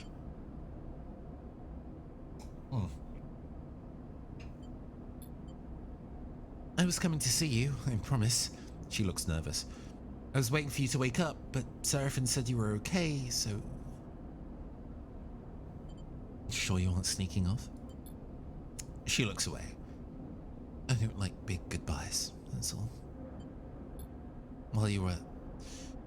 out. She pauses, the concern for you obvious. I was digging into some of the data I pulled from that core, the Solheim one. There's a lot of stuff in there, but it's impossible to read. Either I'm decrypting it wrong, or I don't have the right cipher. Whatever it is, I think it means the data's important. She takes a breath. Or at least it was to Solheim. I need to find some way to help me pick... I need to find someone to help me pick away at it, to crack it open. She looks down. That's why I'm going. We can take you there. No, look. She takes a short breath. After what happened with the rig, and Bliss saving us, we were all lucky to be alive. She shifts her bag on her shoulder. I think I'm better off alone. For now. Girl. You rolled like complete booty butt cheeks. You put me in a position where I left with way less cash than I would otherwise. And everyone still died. Everyone still fucking died. You've been... well, okay. Apparently the distress signal going out was of your aid. I wonder if the circumstances would be worse if you were not present. But good God, you've done nothing but make my life difficult. Get out of here. I think I'm better off alone. For now. Oh, she suddenly reaches into her bag, producing a handful of chits. Some of the data I sold, just so I could buy myself a ticket to where I needed to go. It's not much, but here's your share. She passes you the chits. Thank you. She smiles. You deserve more. She catches herself. I mean, I'm sorry. Good luck, Sleeper. And tell Seraphin goodbye for me. See you. Well, she rubs the back of her neck. See you around. At least she paid me. You watch her drift away down the docking tunnel and into the far spindle, with questions still bouncing around your head. Maybe, if your paths cross again, you might be able to get some of them answered. We are finally seeing a save icon. We are saved. We are saved. Let me confirm that. Good.